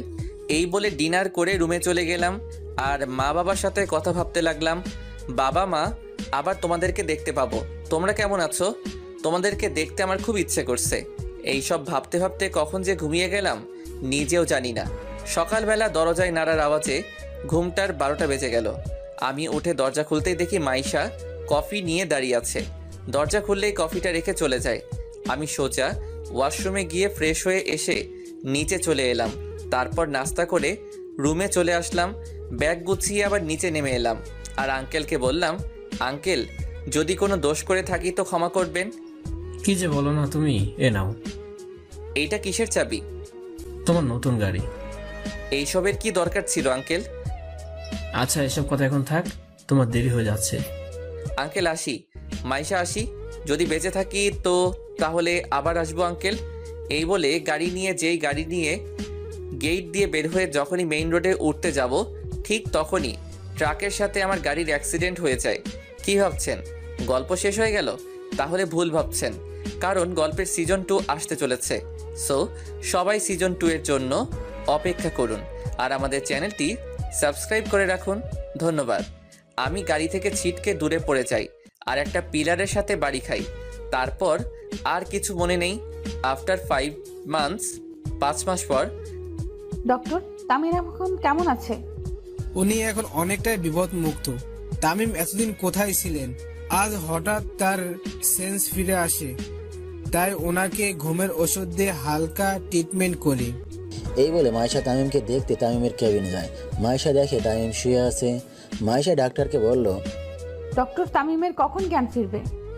1 ঘন্টা পরে তামিমের জ্ঞান ফিরবে, তার চেয়ে বেশিও লাগতে পারে। কিন্তু তামিমের জ্ঞান ফেরার পর ওনাকে কোনো প্রশ্ন করবেন না, কারণ এতে পেশেন্টের ক্ষতি হতে পারে। ওকে ডাক্তার। আপনি তাহলে এখানে বসেন। ডাক্তার চলে গেল আর মাইশা তামিমের মাথায় হাত বুলিয়ে দিচ্ছে আর তামিমের দিকে তাকিয়ে আছে আর বলতেছে, তামিম তুমি কি জানো না আমি তোমাকে কতটা ভালোবাসি? জানো তোমার যদি কিছু হয়ে যায় তাহলে আমি কি নিয়ে বাঁচবো? তামিম তোমাকে যে খুব বেশি ভালোবেসে ফেলেছি, তোমাকে ছাড়া যে আমি এক মুহূর্তও থাকতে পারি না। এইভাবে কিছুক্ষণ থাকার পর মাইশার চোখে ঘুম আসছে। তাই মাইশা ঘড়ির দিকে তাকিয়ে দেখে বিকেল 3টা বাজে। মাইশা তামিমের হাতের উপর মাথা দিয়ে শুয়ে পড়ে। হঠাৎ কারো হাত নড়াচড়ার কারণে মাইশার ঘুম ভেঙে যায়। মাইশা চোখ খুলে দেখে তামিমের হুঁশ ফিরেছে আর তামিম বলতেছে, আমি এখন কোথায়? আমাকে তুমি বলে কেন ডাকতেছেন? তোমার নাম তামিম, তাই তোমাকে তামিম বলে ডাকতেছি। আমাকে তামিম বলে কেন ডাকতেছেন? আমার নাম তামিম, কিন্তু আপনাকে তো আমি চিনি না। আপনি কে আর আমি বা কে? মাইশা তামিমের এই ব্যবহার মেনে নিতে না পেরে ডাক্তারকে ডাক দিল। ডাক্তার ডাক্তার ডাক্তার তামিমের কেবিনে ছুটে আসে। কি হয়েছে ম্যাম? তামিম আমাকে চিনতে পারছে না কেন? নিশ্চয়। কি হলো ডাক্তার, কিছু বলছেন না কেন? যেটা ভেবেছিলাম সেটাই হয়েছে। কি ডক্টর, তামিমের কি হয়েছে? আসলে মাথায় খুব আঘাত লাগায় ওনার স্মৃতি হারিয়ে গেছে। ডাক্তারের কথা শুনে ইতি চমকে যায়। আসলে ওই দিন যখন অ্যাক্সিডেন্ট করি তখন ট্রাকের ধাক্কায় আমি গাড়ি থেকে বাহিরে পড়ে একটা পিলারের সাথে আমার মাথায় আঘাত লাগে। এরপর অ্যাক্সিডেন্টের কিছু সময় পর যখন মাইশা তাদের বাড়ির বাগানে যেতে লাগলো তখন দেখতে পেল তাদের বাড়ির সামনে কিছু লোক জড়ো হয়ে আছে। তাই মাইশা ওইখানে গিয়ে দেখে তামিমের অ্যাক্সিডেন্ট হয়েছে। আমার অ্যাক্সিডেন্ট হয়েছে দেখে মাইশা তার আব্বুকে তাড়াতাড়ি ডাকতে চায়। আঙ্কেল মাইশাকে হাঁপাতে দেখে বলল, কিরে মা, তুই এভাবে হাঁপাচ্ছিস কেন? বাবা তামিমের অ্যাক্সিডেন্ট হয়েছে। কি বলছিস? চলুন 5 মাস আগে হয়ে যাওয়া ঘটনা শুনে আসি। এই বলে আঙ্কেল আর মাইশা অ্যাক্সিডেন্ট প্লেস চলে আসে আর তামিমকে গাড়িতে তুলে হসপিটালে নিয়ে যায়। কিন্তু ডাক্তাররা তামিমকে ওটিতে নেওয়ার 1 ঘন্টা পর তামিমের ট্রিটমেন্ট করে যখন কিছু হচ্ছে না দেখে ডাক্তাররা জবাব দিল, সরি মিস্টার রফিক, ওনাকে ইমিডিয়েটলি সিঙ্গাপুর হসপিটালে নিয়ে যেতে না পারলে তামিমকে বাঁচানো সম্ভব না। কিন্তু এত তাড়াতাড়ি ফ্লাইট কোথায় পাবো? আমরা জানি না, আপনাকে দ্রুত পেশেন্টকে সিঙ্গাপুর নিয়ে যেতে হবে। ওকে ডাক্তার, তাহলে আমি তামিমকে একটা অ্যাম্বুলেন্সে শিফট করে দেন, আর এখন তামিমকে সিঙ্গাপুরে নিয়ে চলে যাব। কিন্তু এত তাড়াতাড়ি কিভাবে যাব? ফ্লাইট রেডি হতে হতে তো 1 দিন লাগবে। আমাদের প্রাইভেট প্লেন করে চলে যাব। ওকে আব্বু। ডাক্তার তামিম অ্যাম্বুলেন্সকে শিফট করে দেন। ওকে। কিছুক্ষণ পর তামিমকে অ্যাম্বুলেন্সে শিফট করা হলো। তারপর অ্যাম্বুলেন্স নিয়ে এয়ারপোর্টের দিকে রওনা দিল আর মাইশা তামিমের হাত ধরে কাঁদতে কাঁদতে বলল, তামিম তুমি এইভাবে আমার সাথে কথা না বলে থাকতে পারবে না। তামিম কথা বলো প্লিজ, তামিম কথা বলো। তামিম তোমার এই অবহেলা যে আমি সহ্য করতে পারি না। মাইশার এই অবস্থা দেখে আঙ্কেল বলল, কাঁদিস না মা, দেখ সব ঠিক হয়ে যাবে। নিজের মেয়ের অবস্থা দেখে বাবার সান্ত্বনা দেওয়া ছাড়া আর কি করার আছে, তাই সান্ত্বনা দিচ্ছেন। আর কী বা করবেন। দেখতে দেখতে অ্যাম্বুলেন্স এয়ারপোর্টে পৌঁছে গেল। এরপর তামিমকে অ্যাম্বুলেন্স থেকে প্লেনে শিফট করা হলো। প্লেন স্টার্ট করলো। রাত 9টার দিকে প্লেনটি সিঙ্গাপুরের এয়ারপোর্টে ল্যান্ড করলো। এরপর তামিমকে নিয়ে হাসপাতালে ভর্তি করায়। তামিমকে ওটিতে নেওয়া হয়। কিছুক্ষণ পর ডাক্তার বেরিয়ে আসলো। ডাক্তারকে বেরিয়ে আসতে দেখে আঙ্কেল আর মাইশা ডাক্তারের কাছে গিয়ে ডাক্তারকে বলে, ডক্টর তামিমের কি অবস্থা? ডাক্তার নিশ্চুপ। কি হলো, চুপ কেন ডাক্তার? আমরা অপারেশন সাকসেসফুল করেছি, কিন্তু কি ডাক্তার? আপনাদের পেশেন্টের কোমায় চলে গেছে। তামিমের কি জ্ঞান ফিরবে না কখনো? ফিরবে, কিন্তু কবে ফিরবে তামিমের জ্ঞান? আমরা ঠিক বলতে পারবো না। তবে হয়তো 1 দিন ফিরতেও পারে, আবার 1 মাসও ফিরতে পারে, আবার তার থেকে বেশিও লাগতে পারে। কি আমরা কি তামিমকে দেখতে পারবো না? এখন তো দেখা যাবে না। মাইশা ডাক্তারের কথা না শুনে তামিমকে দেখতে ওটির দিকে যায় আর দরজার ওপাশ থেকে দেখে আর কান্না করতে থাকে। এইবার বাস্তবে ফিরে আসি। আমরা কি তামিমকে দেখতে পারবো না? এখন তো দেখা যাবে না। মাইশা ডাক্তারের কথা না শুনে তামিমকে দেখতে ওটির দিকে যায় আর দরজার ওপাশ থেকে দেখে আর কান্না করতে থাকে। এইবার বাস্তবে ফিরে আসি। ডাক্তার, তামিমের কি কখনো স্মৃতি ফিরে আসবে না? ফিরে আসবে, কিন্তু সময় লাগবে। কয়দিন লাগবে ডক্টর? হয়তো 1 মাস বা তার চেয়ে বেশি সময় লাগতে পারে। আমরা কি তামিমকে বাড়িতে নিয়ে যেতে পারি? না, কারণ উনি এখনো পুরোপুরি সুস্থ না। ওকে, কিন্তু কবে বাড়িতে নিয়ে যেতে পারবো? 2-1 দিন পর নিয়ে যেতে পারবেন, যদি সর্বোচ্চ নিরাপত্তা দিতে পারেন। ওকে ডক্টর। এতক্ষণ পর্যন্ত আমি ডাক্তার আর এই মেয়ের কথা শুনতেছি, কিন্তু আমি কে, কী বা আমার পরিচয়?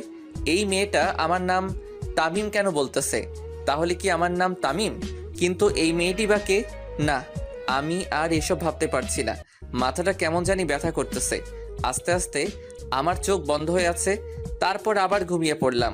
ডাক্তারের সাথে কথা বলে আঙ্কেলকে কল দেই, কিন্তু প্রথমবারে কল ধরেনি, দ্বিতীয়বারে কল ধরলো। তখন মাইশা বলল, আব্বু, তুমি কোথায়? তোর জন্য খাবার আনতে হোটেলে আসছি। ওকে, আসতেছি।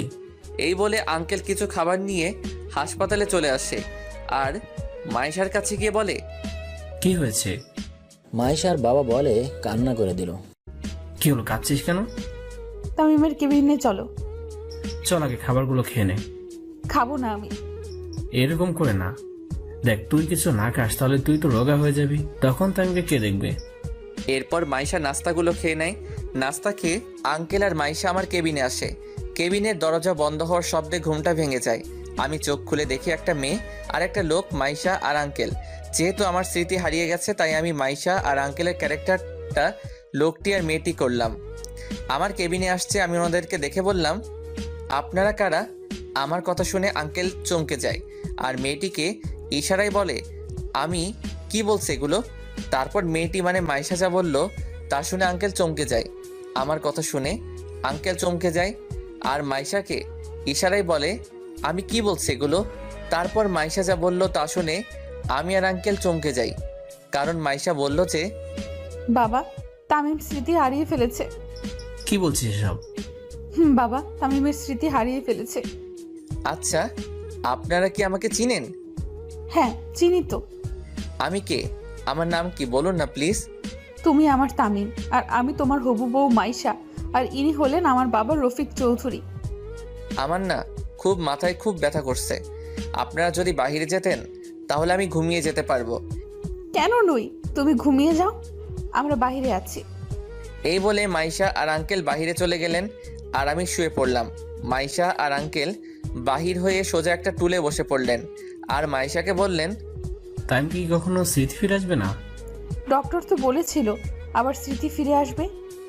কিন্তু কবে ফিরে আসবে? 2-1 মাসের মধ্যে আবার স্মৃতি ফিরে আসবে। তাই যেন হয়। সকালবেলা বুকের মধ্যে ভারী কিছু অনুভব করতেছি। আমি চোখ খুলে দেখি মাইশা আমার বুকে মাথা দিয়ে শুয়ে আছে। আমি মাথাটা নাড়াতেই মাইশা জেগে উঠল আর আমাকে বলল, এখন কেমন লাগছে তোমার? অনেকটাই ভালো। আমি ফ্রেশ হব। তারপর ইতি আমাকে ফ্রেশ করিয়ে আবার কেবিনে নিয়ে আসলো। এরপর ইতি বাহিরে গিয়ে কিছু নাস্তা নিয়ে আসলো আর আমাকে খাইয়ে দিল, আর নাস্তা খাইয়ে আবার ওষুধও খাইয়ে দিল। এভাবে কেটে গেল 2টা দিন। এখন আমি অনেকটাই সুস্থ, হাঁটতে পারি পুরোপুরি, কিন্তু এখনও আমার স্মৃতি ফিরে আসেনি। আমি সুস্থ দেখে মাইশা আঙ্কেলকে বলল, বাবা, তামিম এখন অনেকটাই সুস্থ। ডাক্তারকে বলে রিলিজের ব্যবস্থা করো, আর আমরা আজকেই বাংলাদেশে যাব। ওকে, আমি এখন ডাক্তার কাছে যাচ্ছি। এই বলে আঙ্কেল চলে গেল। একটু পর আঙ্কেল আবার আসলো আর বলল, তামিমকে রেডি কর, আর আমরা এখনই এয়ারপোর্টে যাব। ওকে বাবা। এরপর মাইশা আমাকে একটা কালো শার্ট আর কালো প্যান্ট দিয়ে বলল এগুলো পরতে। মাইশা বাহিরে চলে গেল আর আমিও শার্ট আর প্যান্টটা পরে বাহিরে আসলাম।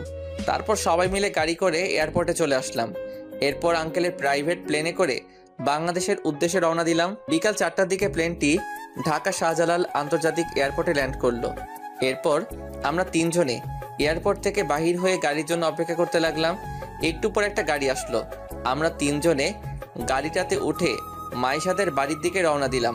কিছুক্ষণ ড্রাইভ করার পর আমরা আঙ্কেলের বাড়িতে পৌঁছে গেলাম। আমি গাড়ি থেকে নামতেই দেখি একটা বড় দালান আর তার চারপাশে ফুলের বাগান, খুব সুন্দর করে সাজানো। এরপর আমরা ভিতরে ঢুকে দেখি বাড়িটা খুব সুন্দর করে সাজানো। তখন আঙ্কেল মাইশাকে বলল, মাইশা ওকে রুমটা দেখিয়ে দে।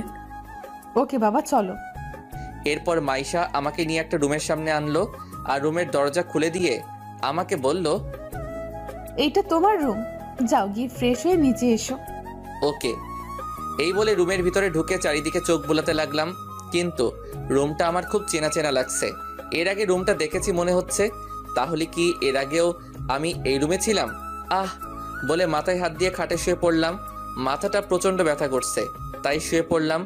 যখন ঘুম ভাঙে তখন ঘড়ির দিকে তাকিয়ে দেখি 9টা বাজে, তাই তাড়াতাড়ি ফ্রেশ হয়ে সোজা নিচে চলে আসলাম। আমাকে নিচে নামতে দেখে আঙ্কেল বলল, তুমি এখন পুরোপুরি সুস্থ তো? হ্যাঁ আঙ্কেল। তাহলে কাল থেকে আবার আমার সাথে অফিস করবে এবং ভার্সিটিতে ভর্তি হবে। কিন্তু ভার্সিটিতে ভর্তি হতে হলে তো সার্টিফিকেট লাগে, কিন্তু আমার সার্টিফিকেটগুলো কোথায় তা তো আমি জানি না। তখন মাইশা বলল, সার্টিফিকেটের জন্য তোমার চিন্তা করতে হবে না, ওইগুলো তোমার রুমে আছে। ওকে, কিন্তু আমি কি আপনার সাথে অফিসে বসতে পারবো? তখন আঙ্কেল বলল, কেন পারবে না? আমি তো এইসব কিছুই জানি না। তুমি চিন্তা করো না, আস্তে আস্তে সব শিখে নেবে। Okay uncle. অনেক কথা হয়েছে, এখন ডিনার করে নাও। ডিনার করে নাও। ওকে। এরপর ডিনার করে রুমে চলে এলাম। রুমে এসে ওষুধ খেয়ে বেলকনিতে দাঁড়িয়ে ভাবতে লাগলাম, কে এরা, কে এই মাইশা? আমি কি তাদেরকে চিনতাম? কিন্তু মাইশা তো বলল আমি তাকে ভালোবাসি।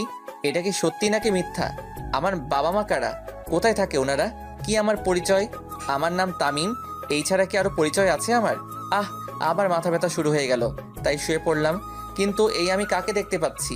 কে এই বয়স্ক মহিলা যাকে আমি ভাবনায় দেখতে, কিন্তু ওই মহিলা আদর করে দেওয়া ছেলেটা তো আমি, কিন্তু কে এই মহিলা? আর আমার পাশে থাকা লোকটি বা কে? কিন্তু ওনাদেরকে তো আমি কোথাও দেখেছি মনে হচ্ছে। কোথায় দেখেছি? হঠাৎ ঘুমটা ভেঙে গেল। তাহলে কি আমি এতক্ষণ স্বপ্ন দেখছিলাম? কিন্তু এই মহিলা আর লোকটি বা কে? আমি কি ওনাদেরকে চিনি? আমার মনে হচ্ছে ওনারা আমার খুব কাছের কেউ, কিন্তু কে হতে পারে? ধুর, বাদ দে এসব, এখন ঘুমিয়ে যাই। সকালে 8টার দিকে ঘুমটা ভেঙে গেল। ঘুম থেকে উঠে ফ্রেশ হয়ে সোজা নিচে চলে এলাম। এরপর আঙ্কেল বললেন, তাই এখন কেমন লাগছে তোমার? অনেকটাই ভালো। চেয়ারে বসে নাস্তা করে নাও। Okay uncle. চেয়ারে বসে নাস্তা করতে লাগলাম। এমন সময় মাইশা বলল, তামিম, তোমার সার্টিফিকেট পাইছো?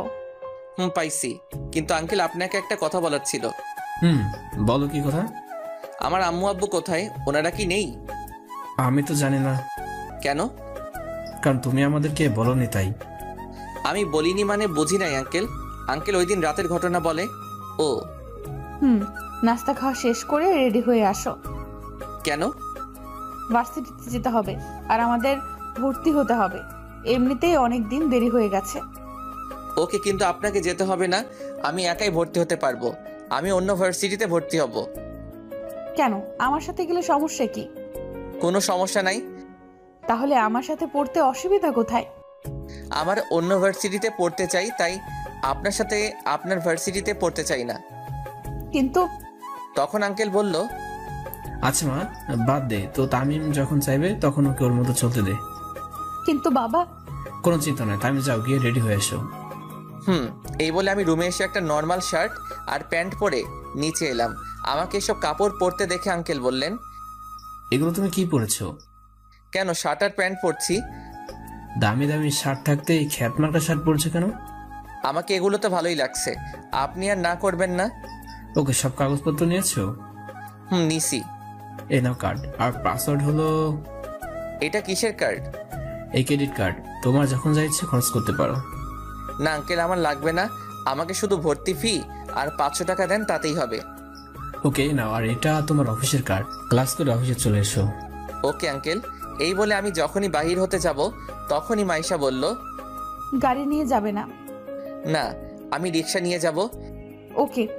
কি তামিমের স্বভাব এইভাবে পাল্টে গেল কেন? ও তো আগে এইরকম খ্যাত হয়ে চলতো না।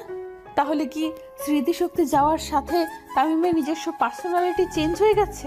আমাকে যেইভাবেই হোক তামিমের স্মৃতি আবার ফিরিয়ে আনতে হবেই।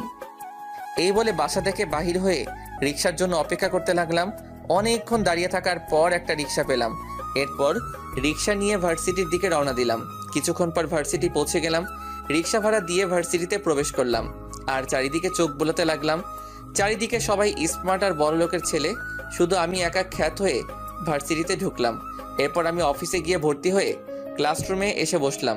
একটু পর স্যার আসলো আর আমার পরিচয় জানতে চাইলে পরিচয়টা বললাম। একে একে সব ক্লাস করে ক্লাস থেকে বাহির হয়ে সোজা গেটের দিকে যেতে লাগলাম। এরপর যখনই গেটের বাহিরে পা রাখবো তখনই কে যেন আমাকে তামিম তামিম বলে ডাক দিল। আমি পিছনে ফিরতেই দেখি একটা মেয়ে আমায় ডাকছে। ভাবতেছি দাঁড়াবো নাকি চলে যাব, চলেই যাই। এরপর যখন হাঁটা আবার শুরু করলাম তখন আবার ডাকা শুরু করলো, তাই আমি দাঁড়িয়ে গেলাম। তখন মেয়েটি বলল, তোমাকে কখন থেকে ডাকতেছি, তুমি দাঁড়াচ্ছ না কেন? আপনি আমায় ডাকছিলেন? তো কাকে ডাকবো, এখানে তুমি ছাড়া আর কেউ নেই। এইবার বলেন আমাকে কেন ডেকেছেন? তুমি এতদিন কোথায় ছিলে? আমি কোথায় ছিলাম তা আপনাকে বলবো কেন? আপনি কে জানার? কেন, আমি তোমার ফ্রেন্ড, আমি তো জানতেই পারি তুমি এতদিন কোথায় ছিলে। আমি তো আপনাকে চিনি না। আমি সুমাইয়া, তুমি আমাকে চিনতে পারছো না? সরি, আমি সুমাইয়া নামের কাউকে চিনি না। আর আপনাকে তো আমি কোনোদিন দেখিই নাই, আজ প্রথম দেখলাম আপনাকে। কি বলছো তুমি এসব? আমি সত্যি বলছি। আর পথ ছাড়েন, আমার যেতে হবে। আর কোনোদিন আমায় বিরক্ত করবেন না। এই বলে সোজা বাসায় চলে আসলাম। বাসায় গিয়ে দেখি মাইশা আমার আগে কলেজ থেকে চলে আসলো। আমাকে আসতে দেখে মাইশা বলল, আজ কলেজ কেমন কাটলো? ভালো, আমি ফ্রেশ হয়ে আসি। এই বলে সোজা রুমে চলে আসলাম। দেখতে দেখতে 2টা মাস চলে গেল। এখন আমার সব স্মৃতি মনে পড়ে গেছে। কলেজেও অনেক ফ্রেন্ড হয়ে গেছে। আঙ্কেলের কোম্পানিতেও কাজ করি। বাবা মায়ের কথা খুব মনে পড়তেছে। বাবা মাকে খুব মিস করতেছি। ভাবতেছি বাড়ি ফিরে যাব, কিন্তু এর আগে আমাকে প্রতিষ্ঠিত হতে হবে, তারপর বাড়ি ফিরে যাব। আজ 19শে জানুয়ারি 2022 সাল। 19শে জানুয়ারি মাইশার জন্মদিন, মানে আর একদিন পরই ইতির বার্থডে। তাই আঙ্কেল আমাকে বলল, তামিম, কাল ইতির বার্থডে, তাই আমি চাই বার্থডে সব দায়িত্ব তোমাকেই নিতে হবে। ওকে আঙ্কেল, আপনি কোনো চিন্তা করবেন না, আমি সব সামলে নিব। ওকে, তুমি এখন যাও, আমি একটু পরে আসবো। না আঙ্কেল, এখন অনেক রাত হয়ে গেছে, সো আপনি চলে যান। আমি না হয় ফাইলগুলো দেখে আসতেছি। ওকে, তাহলে আমি যাই। এই বলে আঙ্কেল গাড়ি নিয়ে বাসায় চলে গেলেন। আর আমি ফাইলগুলো রেখে কিছুক্ষণ পর বাসায় চলে আসলাম। বাসায় এসে ফ্রেশ হয়ে ঘুমিয়ে পড়লাম, কিন্তু কোনোভাবেই ঘুম আসতেছে না। তাই ছাদে চলে গেলাম। ছাদে একটু দাঁড়িয়ে আবার রুমে চলে আসলাম। রুমে এসে আবার শুয়ে গেলাম। ফ্রেশ হয়ে নিচে নাস্তা করতে এলাম। নাস্তা করতে বসছি, এমন সময় আঙ্কেল বললেন, কাজ কত দূরে গিয়েছে? সন্ধ্যার আগে হয়ে যাবে সবকিছু। তখন মাইশা বলল, কিসের কাজ বাবা? কোম্পানির কাজ। ও হুম। বাবা, আমি আজ একটু বান্ধবীর বাসায় যাব, আস্তে আস্তে সন্ধ্যা হয়ে যাবে। ওকে, সমস্যা নেই। থ্যাংক ইউ আব্বু, তাহলে আমি যাই আব্বু। ওকে, সাবধানে যাও। ওকে। এই বলে মাইশা গাড়ির চাবি নিয়ে বান্ধবীর বাড়ি চলে গেল। তখন আঙ্কেল আমাকে বলল, তামিম, তুমি তোমার কাজ করো। Okay uncle. এরপর আমি সোজা ডেকোরেশনের দোকানে চলে গেলাম। এরপর বার্থডের জন্য সব অ্যারেঞ্জ করে সোজা অফিসে চলে গেলাম। মাইশা বাড়িতে প্রবেশ করে দেখে বাড়িতে কেউ নেই, পুরো বাড়িটা ফাঁকা। মাইশা এদিক ওদিক দেখতে লাগলো, কিন্তু কেউ নেই। তাই মাইশা সোজা ছাদে চলে গেল। ছাদে গিয়ে দেখে সব লাইট অফ। একটু পা বাড়াতে সব লাইট জ্বলে উঠলো আর আকাশে বাজি ফাটলো আর লেখা উঠলো, happy birthday to dear Maisha. Maisha এসব দেখে অবাক হয়ে যায়। আর স্টেজের দিকে এগোতেই সবাই মাইশাকে উইশ করে। এরপর মাইশা কেকটা কাটলো। কেকটা কেটে আঙ্কেলকে খাইয়ে দিল আর আঙ্কেলও মাইশাকে খাইয়ে দিল।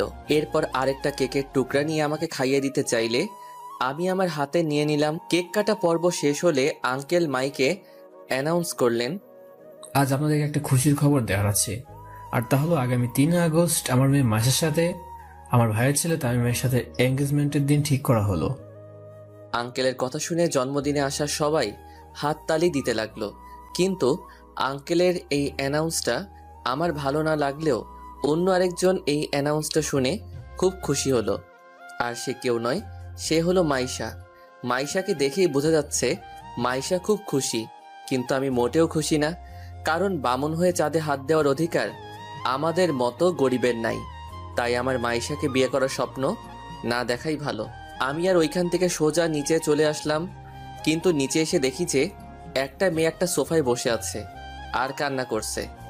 আমি কাছে গিয়ে দেখি এ আর কেউ নয়, এই সেই মেয়ে যার জন্য আমার বাড়ি ছাড়া হতে হয়েছিল, কলেজ ছাড়া হতে হলো। আর সে হলো অবনী। অবনীকে দেখে আমার প্রচুর রাগ হচ্ছে, কিন্তু ও এখানে কেন? আমি ওকে দেখে ওর কাছে গিয়ে বসলাম। আমাকে দেখে অবনী বলল, তামিম, তুমি এখানে কেন? আর মাহেশের সাথে তোমার কিসের সম্পর্ক? সরি ম্যাডাম, আমার ব্যক্তিগত ব্যাপার আমি কাউকে বলি না। তামিম, প্লিজ বলো, মাহেশের সাথে তোমার কিসের সম্পর্ক? আগে বলেন তো, আপনি এখানে কেন? আমি মাহেশের চাচাতো বোন, এবার বলো প্লিজ। আঙ্কেল মাইকে অ্যানাউন্স করছে, তা শুনতে পাননি? আমি মাইশাকে ভালোবাসি আর মাইশাও আমাকে ভালোবাসে, তাই আঙ্কেল আমার সাথে মাইশার বিয়ে ঠিক করেছে। আপনি নিশ্চয়ই শুনেছেন, আগামী মাসের 3 তারিখ আমার আর মাইশার এঙ্গেজমেন্ট। তুমি সত্যি বিয়েটা করবে তামিম? তা নয় তো কি, ভালোবাসার মানুষকেই তো বিয়ে করব। কিন্তু অবনীকে আর বলতে না দিয়ে আমি সোজা আমার রুমে চলে আসলাম। রুমে এসে রাফিকে কল দিলাম। কয়েকবার কল হতেই রাফি কল ধরলো। হ্যালো, কে? দোস্ত, আমি তামিম। কেমন আছিস রে দোস্ত? ভালো রে দোস্ত, তুই কেমন আছিস? সবাই কেমন আছে? সবাই ভালো আছে রে, কিন্তু আন্টি আঙ্কেল খুব চিন্তা করে তোর জন্য।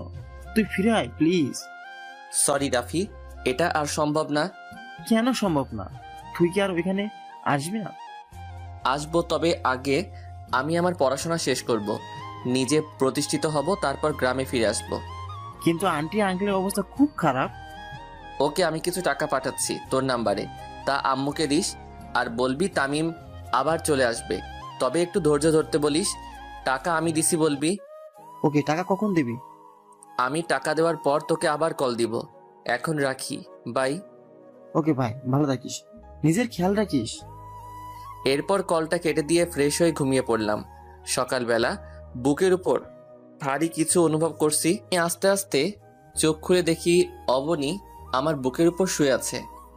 কিন্তু কিভাবে? আমি তো দরজা লাগিয়ে ঘুমিয়েছিলাম, তাহলে অবনী ঢুকলো কিভাবে? এখন যদি মাইশা দেখতে পাই তাহলে আমার অবস্থা খারাপ করে ফেলবে। কি করি? আইডিয়া একটা পেলাম। আমি অবনীকে ধাক্কা মেরে ফ্লোরে ফেলে দিলাম আর দরজা খুলে সোজা মাইশার কাছে গেলাম।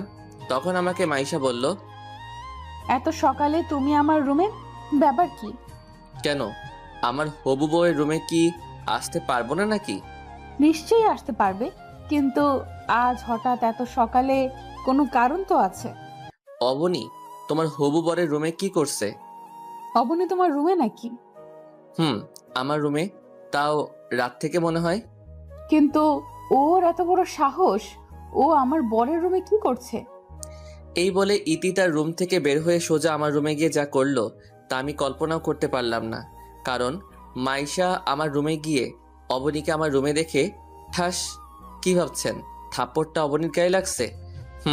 ঠিকই ভাবছেন, কারণ চটটা অবনীর মুখে মাইশাই মারছে আর বলল, তোর সাহস কি করে হয় আমার বরের রুমে আসার?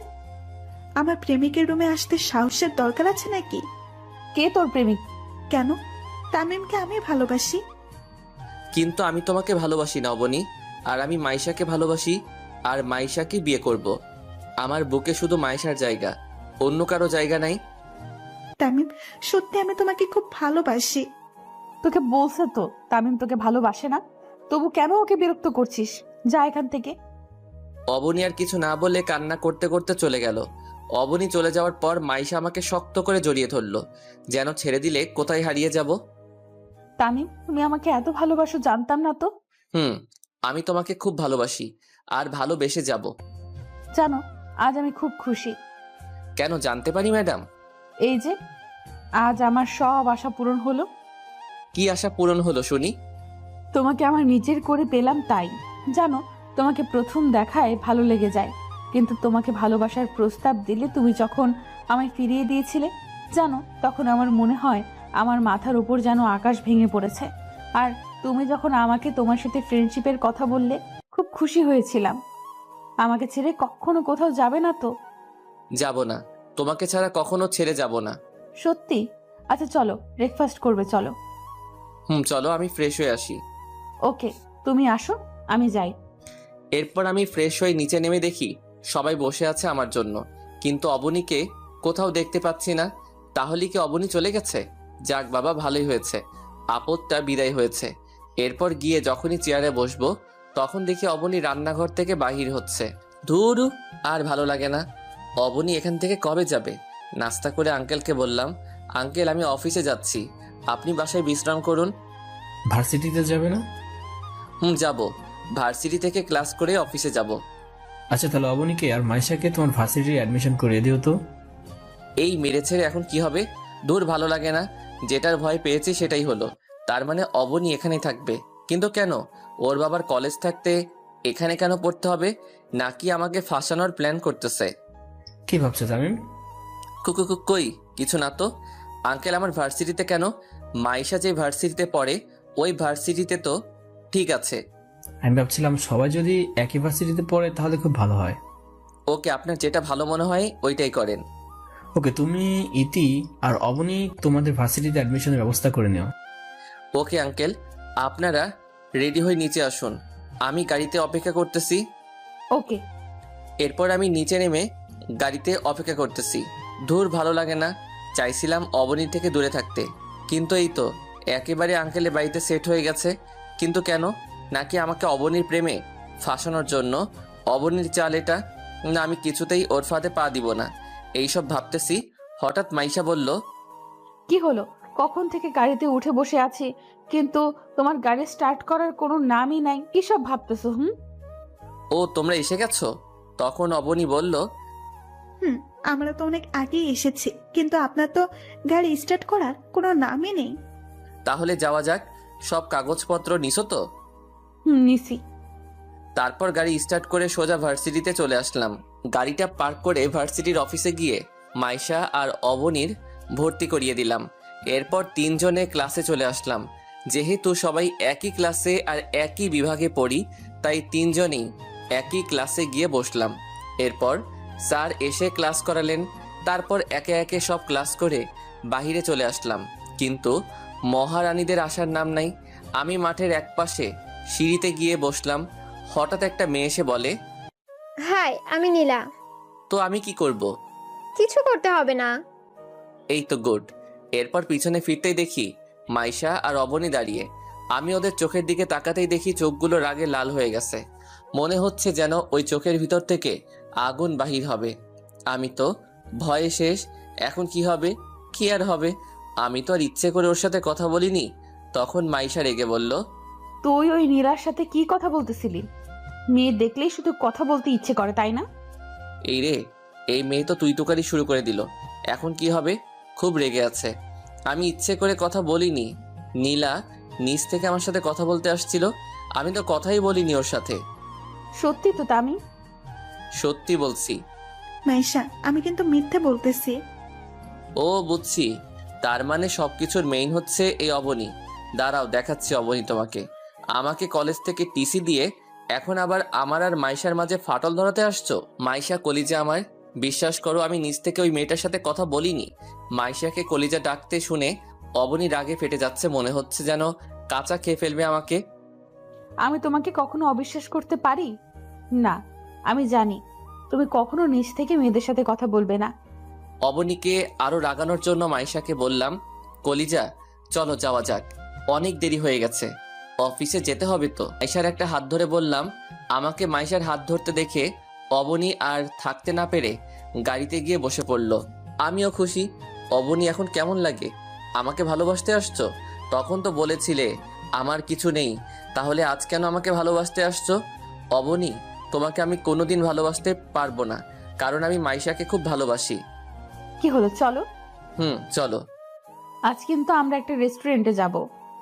কিন্তু অবনী বলে উঠল, রেস্টুরেন্টে কেন? আজ দুপুরের খাবার রেস্টুরেন্টেই খাবো। আমি যাব না।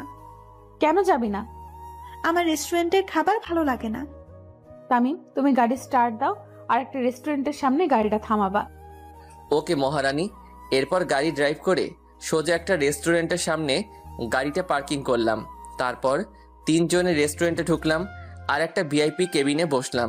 আমি আর মাইশা পাশাপাশি বসলাম, আর অপর পাশে বসে আছে অবনী। এরপর ওয়েটার আসলে খাবার অর্ডার করা হয়। এরপর ওয়েটার আসার আগ পর্যন্ত একটু প্রেম করে নেই। তারপর আমি মাইশার কাঁধে মাথা রাখলে মাইশা বলল, এই কি করছো? দেখো অবনীর সামনে বসে আছে।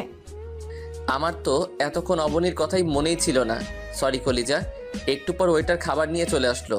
এরপর আমি খাবার বাসনে নিয়ে আঙুল দিয়ে খেলা করতেছি। মাইশা আমার এই অবস্থা দেখে বলল, কি হলো, তুমি খাচ্ছ না কেন? তোমার হাতে খেতে ইচ্ছে করছে। দেখছো না সামনে অবনী বসে আছে, পরে আমার হাতে খেতে পারবে? আচ্ছা ঠিক আছে, রাতে কিন্তু তোমার হাতে ছাড়া আমি খাবার খাবো না। আচ্ছা ওকে, এখন খেয়ে নাও। আমার আর মাইশার চুপি চুপি কথা বলতে দেখে অবনী বলল, কিরে তোরা খাবার না খেয়ে চুপি চুপি কি বলতেছিস? কিছু না তো। কিছু না। না, কিছু একটা তো চলছে। বাদ দে সব, এখন খাবারটা খেয়ে নে।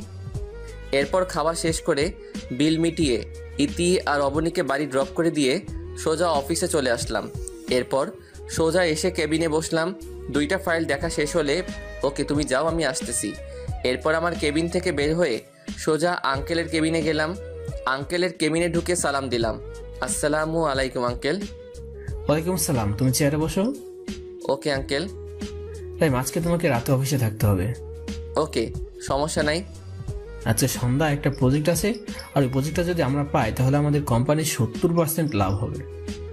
ওকে, প্রজেক্টটা আমরাই জিতবো, আপনি কোনো চিন্তা করিয়েন না। তুমি যতটা সহজ ভাবছো ততটা সহজ নয় প্রজেক্ট। আমরা পাবো, অনেক কঠিন একটা প্রজেক্ট। আঙ্কেল আপনি একদম চিন্তা করবেন না, আর প্রজেক্টের কাগজগুলো আমায় দেন। এই নাও। আঙ্কেল আমি তাহলে প্রজেক্টের ব্যাপারে সব কিছুর প্রস্তুতি নিতে হবে, তাই আমি আমার কেবিনে গেলাম। কোনো সমস্যা হলে বলবেন। ওকে যাও।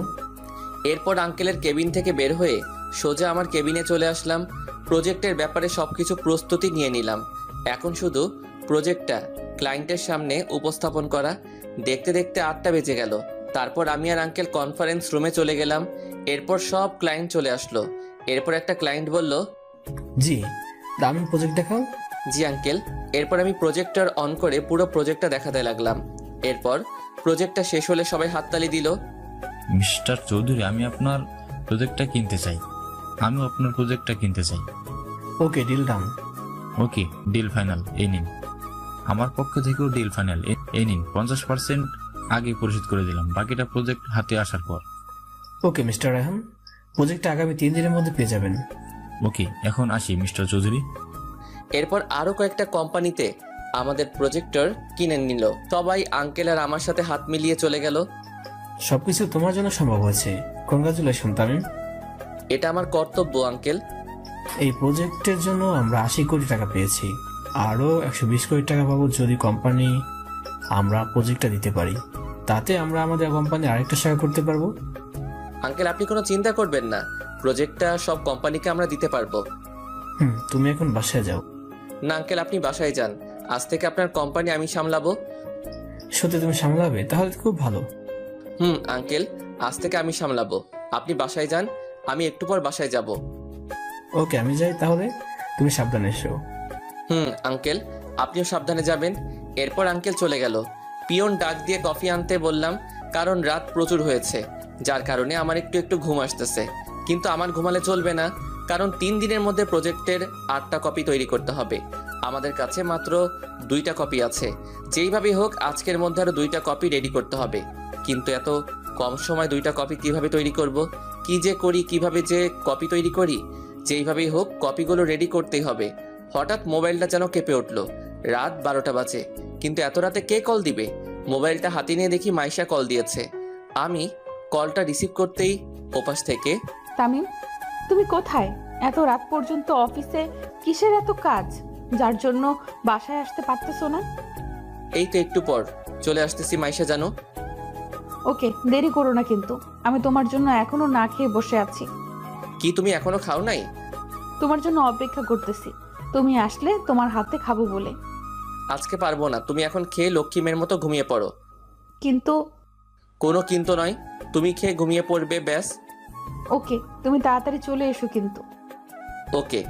ফোনটা কেটে দিয়ে আবার প্রজেক্টে হাত লাগালাম, কিন্তু কিছুতেই পারতেছি না। কি করি এখন, কি করি।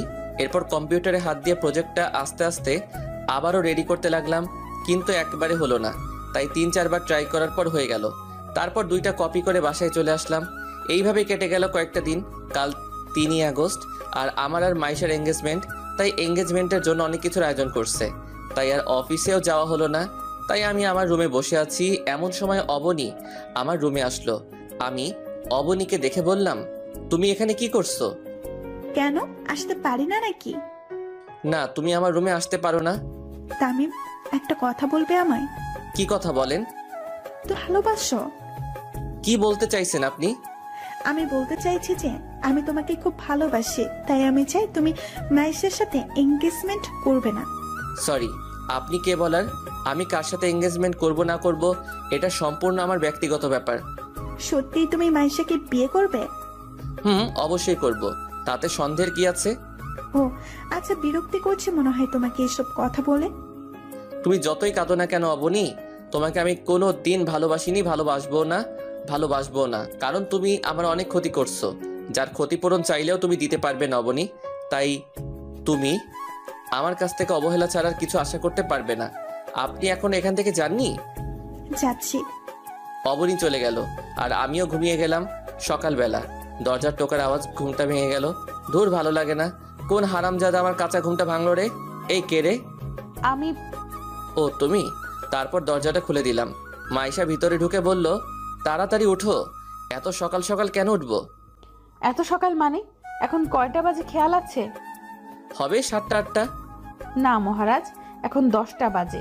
একটু পর আমাদের এঙ্গেজমেন্ট শুরু হবে। যাও তাড়াতাড়ি ফ্রেশ হয়ে আসো। ওকে, তুমি যাও, আমি আসতেছি। তাড়াতাড়ি উঠে গোসল করে বাহিরে এসে একটা নীল কালারের পাঞ্জাবি আর পায়জামা পরে নিচে নেমে আসলে আঙ্কেল বলল, তাই তুমি রেডি তো? আঙ্কেল। তাহলে এদিকে আসো, আর এই আন্টিটা মাইশাকে পাঠিয়ে দাও। ওকে আঙ্কেল, দেন। তারপর আঙ্কেলের হাত থেকে আংটিটা নিয়ে মাইশার ডান হাতের আঙ্গুলে পরিয়ে দিলাম।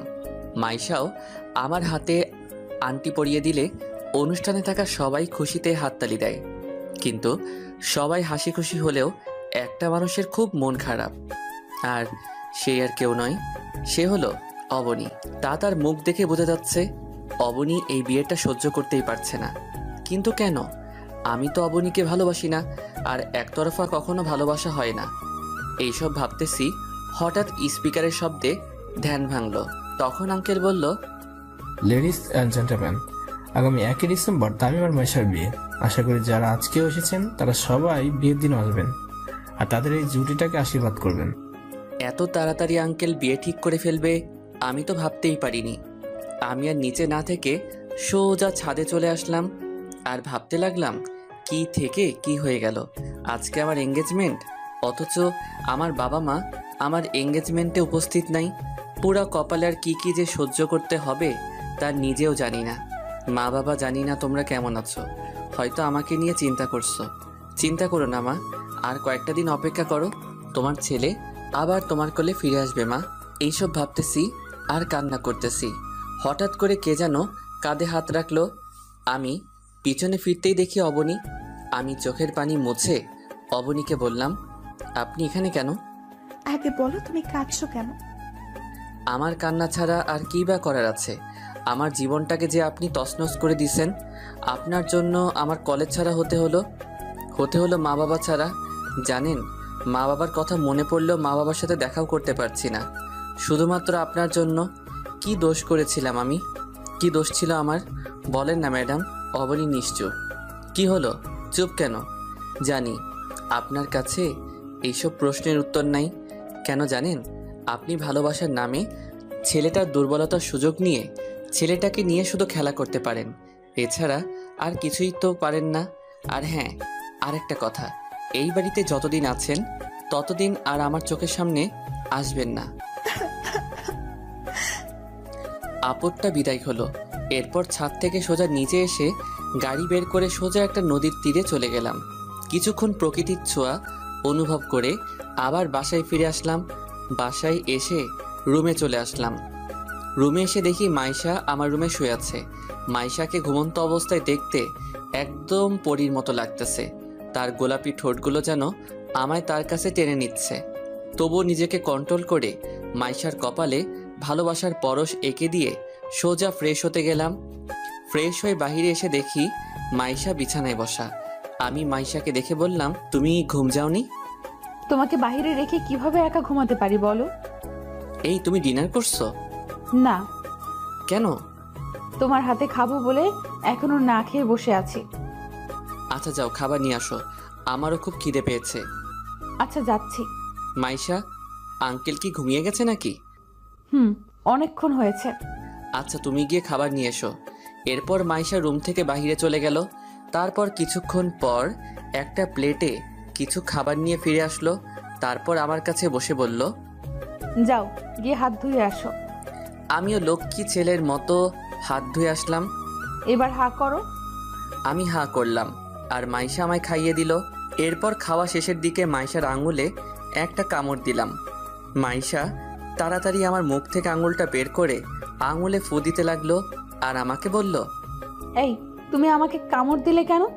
কই, আমি তো কামড় দিই নাই। এই দেখো তুমি কামড় দিছো। এরপর মাইশার আঙুলটা ধরে আঙুলের উপর ফু দিতে লাগলাম। হঠাৎ মাইশা হাতটা সরিয়ে নিয়ে প্লেটগুলো নিয়ে চলে গেল। এরপর আমি হাত ধুয়ে শুয়ে পড়লাম। একটু পর মাইশা এসে যখনই আমার পাশে শুবে ঠিক তখনই আমি বললাম, এই তুমি তোমার রুমে যাও, এখানে কি করছো? কেন যাব? তুমি আমার স্বামী, স্বামীর রুমে আসছি, কারোর কোনো সমস্যা আছে নাকি? আমাদের তো এখনো বিয়ে হয়নি, মাত্র এঙ্গেজমেন্ট হয়েছে। তাতে যদি তুমি আমার রুমে থাকলে মানুষ কি ভাববে? মানুষ যা ভাববে ভাবতে দাও, আমি তোমার বুকে মাথা রেখে ঘুমাতে দাও। এই বলে মাইশা আমার বুকে মাথা রেখে শুয়ে পড়ল। এরপর আমি মাইশার কপালে ছোট একটা ভালোবাসার পরশ দিয়ে ঘুমিয়ে পড়লাম। 7 বছর পর আমি পড়ালেখা কমপ্লিট করে ফেলছি। এখন আমার নিজস্ব 2টা কোম্পানি আছে, যা আঙ্কেল না থাকলে সম্ভব হতো না। এখন আমি একজন প্রতিষ্ঠিত নাগরিক। মাইশা আর আমার বিয়ে হয়ে গেছে, কিন্তু এখনও আমাদের মধ্যে কিছুই হয়নি। একসাথে এক রুমে থাকি, তবু আমাদের মাঝে কিছুই হয়নি, কারণ আমি নিজের পায়ে দাঁড়ানোর পর আমাদের মাঝে সব কিছু হবে। মানে বুঝে নিত। আপনাদের তো আর বলতে হচ্ছে না। আজ 10 বছর পূর্ণ হয়ে গেল, মা বাবার থেকে দূরে আছি। এই ছিল ফ্ল্যাশব্যাক। চলুন এইবার বর্তমান থেকে ঘুরে আসি। আমি আর মাইশা গাড়িতে বসে আছি আর আমি গাড়ি ড্রাইভিং করছি। মাইশা আমার কাঁধে মাথা রেখে ঘুমিয়ে পড়ল। এরপর রাত 10টার দিকে বাড়িতে পৌঁছে গেলাম। তখনও দেখি মাইশা ঘুমিয়ে আছে, তাই মাইশাকে ডাকলাম, ইতি, এই ইতি, উঠো। এই ঘুমাতে দাও না, ডাকতেছো কেন? আমরা বাড়িতে পৌঁছে গেছি। ও আগে বলবে না? তাড়াতাড়ি উঠো।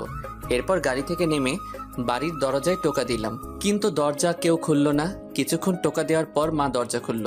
মা আমাকে দেখে আমায় জড়িয়ে ধরে কান্না করে দিল। আমিও আর কান্না ধরে রাখতে পারলাম না। তারপর মা বলতে লাগলো, তুই এতদিন কই ছিলি?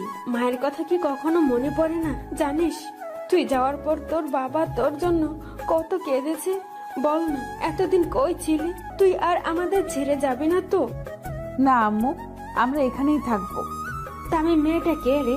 তোমার আদরের বৌমা। আম্মু, মা এদিকে আসো। তোমার নাম কি? আমার নাম মাইশা। আম্মু বাবা কোথায়? বাবাকে দেখতেছি না তো। তোর বাবা ঘুমাইছে, তোরা রুমে গিয়ে ফ্রেশ হয়ে নে, তোদের জন্য খাবার আনতেছি। না আম্মু, আমরা খেয়ে এসেছি। না আমি খাবো, তুমি না খেলে না খাও। আচ্ছা ঠিক আছে, চলো ফ্রেশ হয়ে নিবে। হুম। এরপরে দুইজনে রুমে গিয়ে ফ্রেশ হয়ে নিলাম। আমি ফ্রেশ হয়ে শুয়ে পড়লাম। মাইশা ফ্রেশ হয়ে মায়ের কাছে চলে গেল। আম্মু তুমি আমাকে খাইয়ে দিবে? কেন দিব না আম্মু, তুমি এদিকে বসো, আমি তোমাকে খাইয়ে দিচ্ছি। ওকে আম্মু। এরপর আম্মু মাইশাকে খাওয়াই দিতে লাগলো, কিন্তু মাইশার চোখে পানি। আম্মু তা খেয়াল করলো, তাই মাইশাকে বলল, কি হলো, তুমি কাঁদছো কেন? আম্মুর কথা মনে পড়ে গেল, আম্মুকে খুব মিস করতেছি। তোমার আম্মু নেই কে বলেছে? আমি তো আছি, আজ থেকে আমাকেই আম্মু বলে ডাকবে, কেমন? ওকে আম্মু। এবার কান্না বন্ধ করে খাবারটা খেয়ে নাও তো। এরপর মাইশা ছোটদের মতো করে আম্মুর হাতে খাবার খেয়ে আবার রুমে চলে আসলো। রুমে আমার বুকে মাথা দিয়ে ঘুমিয়ে পড়লো। সকালবেলা গায়ে পানি পড়ায় ঘুমটা ভেঙে গেল। চোখ খুলে দেখি মাইশার চুল থেকে পানি ঝরতেছে, আর মাইশাকে ভেজা চুলে খুব সুন্দর লাগতেছে। আমি আর নিজেকে কন্ট্রোল করতে না পেরে মাইশাকে পিছন থেকে জড়িয়ে ধরলাম। এই কি করছো? ছাড়ো আমায়। কেন ছাড়বো কেন? এখন কেউ এসে পড়লে সমস্যা হবে। কেন? আমি আমার বউকে আদর করব, এতে কার কি সমস্যা? তা মহারাজ, আজ এত রোমান্টিক মুডে কেন? তুমি এত সুন্দর কেন বলো তো? মন চায় সব সময় তোমাকে আদর করতে। আচ্ছা যাও, গিয়ে ফ্রেশ হয়ে আসো, আম্মু আমাদের জন্য অপেক্ষা করতেছে। কে তুমি? যাও, আমি আসতেছি। ওকে। এরপর ফ্রেশ হয়ে বাহিরে আসলাম। বাহিরে এসে দেখি সবাই চেয়ারে বসে আছে আর আমার জন্য অপেক্ষা করতেছে। আব্বু আমাকে দেখে জড়িয়ে ধরলো আর বলল, এতদিন কোথায় ছিলি বাবা? আমাদের কথা কি কোনো দিনও মনে পড়েনি? আজ 10 বছর হলো, তারপর আসলি। আর তো আমার কোনো নামই নেই, কেন আমরা তোর কেউ হয় না? বাবা, আমার তোমার কথা খুব মনে পড়তো, কিন্তু কি করব, তোমাদের সম্মান যা হানি হয়েছে তা তো ফিরিয়ে আনতে হবে।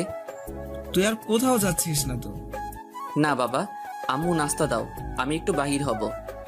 এখন আবার কোথায় যাবি? ওইখান থেকে আসলে বলবো। আর তোমরা কাপড় চোপড় সবকিছু গুছিয়ে রাখিও। কেন কাপড় চোপড় গুছিয়ে রাখবো? আমি নতুন ফ্ল্যাট কিনছি, ওইখানে চলে যাব। আর আমি এখন কলেজে যাব, কারণ ওই কলেজের সভাপতি এখন আমি। আচ্ছা ঠিক আছে। এরপর নাস্তা করে সোজা কলেজে চলে আসলাম। কলেজে এসে দেখি কলেজে প্রোগ্রাম হচ্ছে। প্রোগ্রাম হবে নাই বা কেন, নতুন সভাপতিকে বরণ করতে হবে যে। এরপর আমি গাড়ি নিয়ে কলেজের মাঠে নামলাম। গাড়ি থেকে নামার সাথে সাথেই কলেজের স্টুডেন্টরা সবাই আমাকে ফুল নিয়ে বরণ করে নিচ্ছে।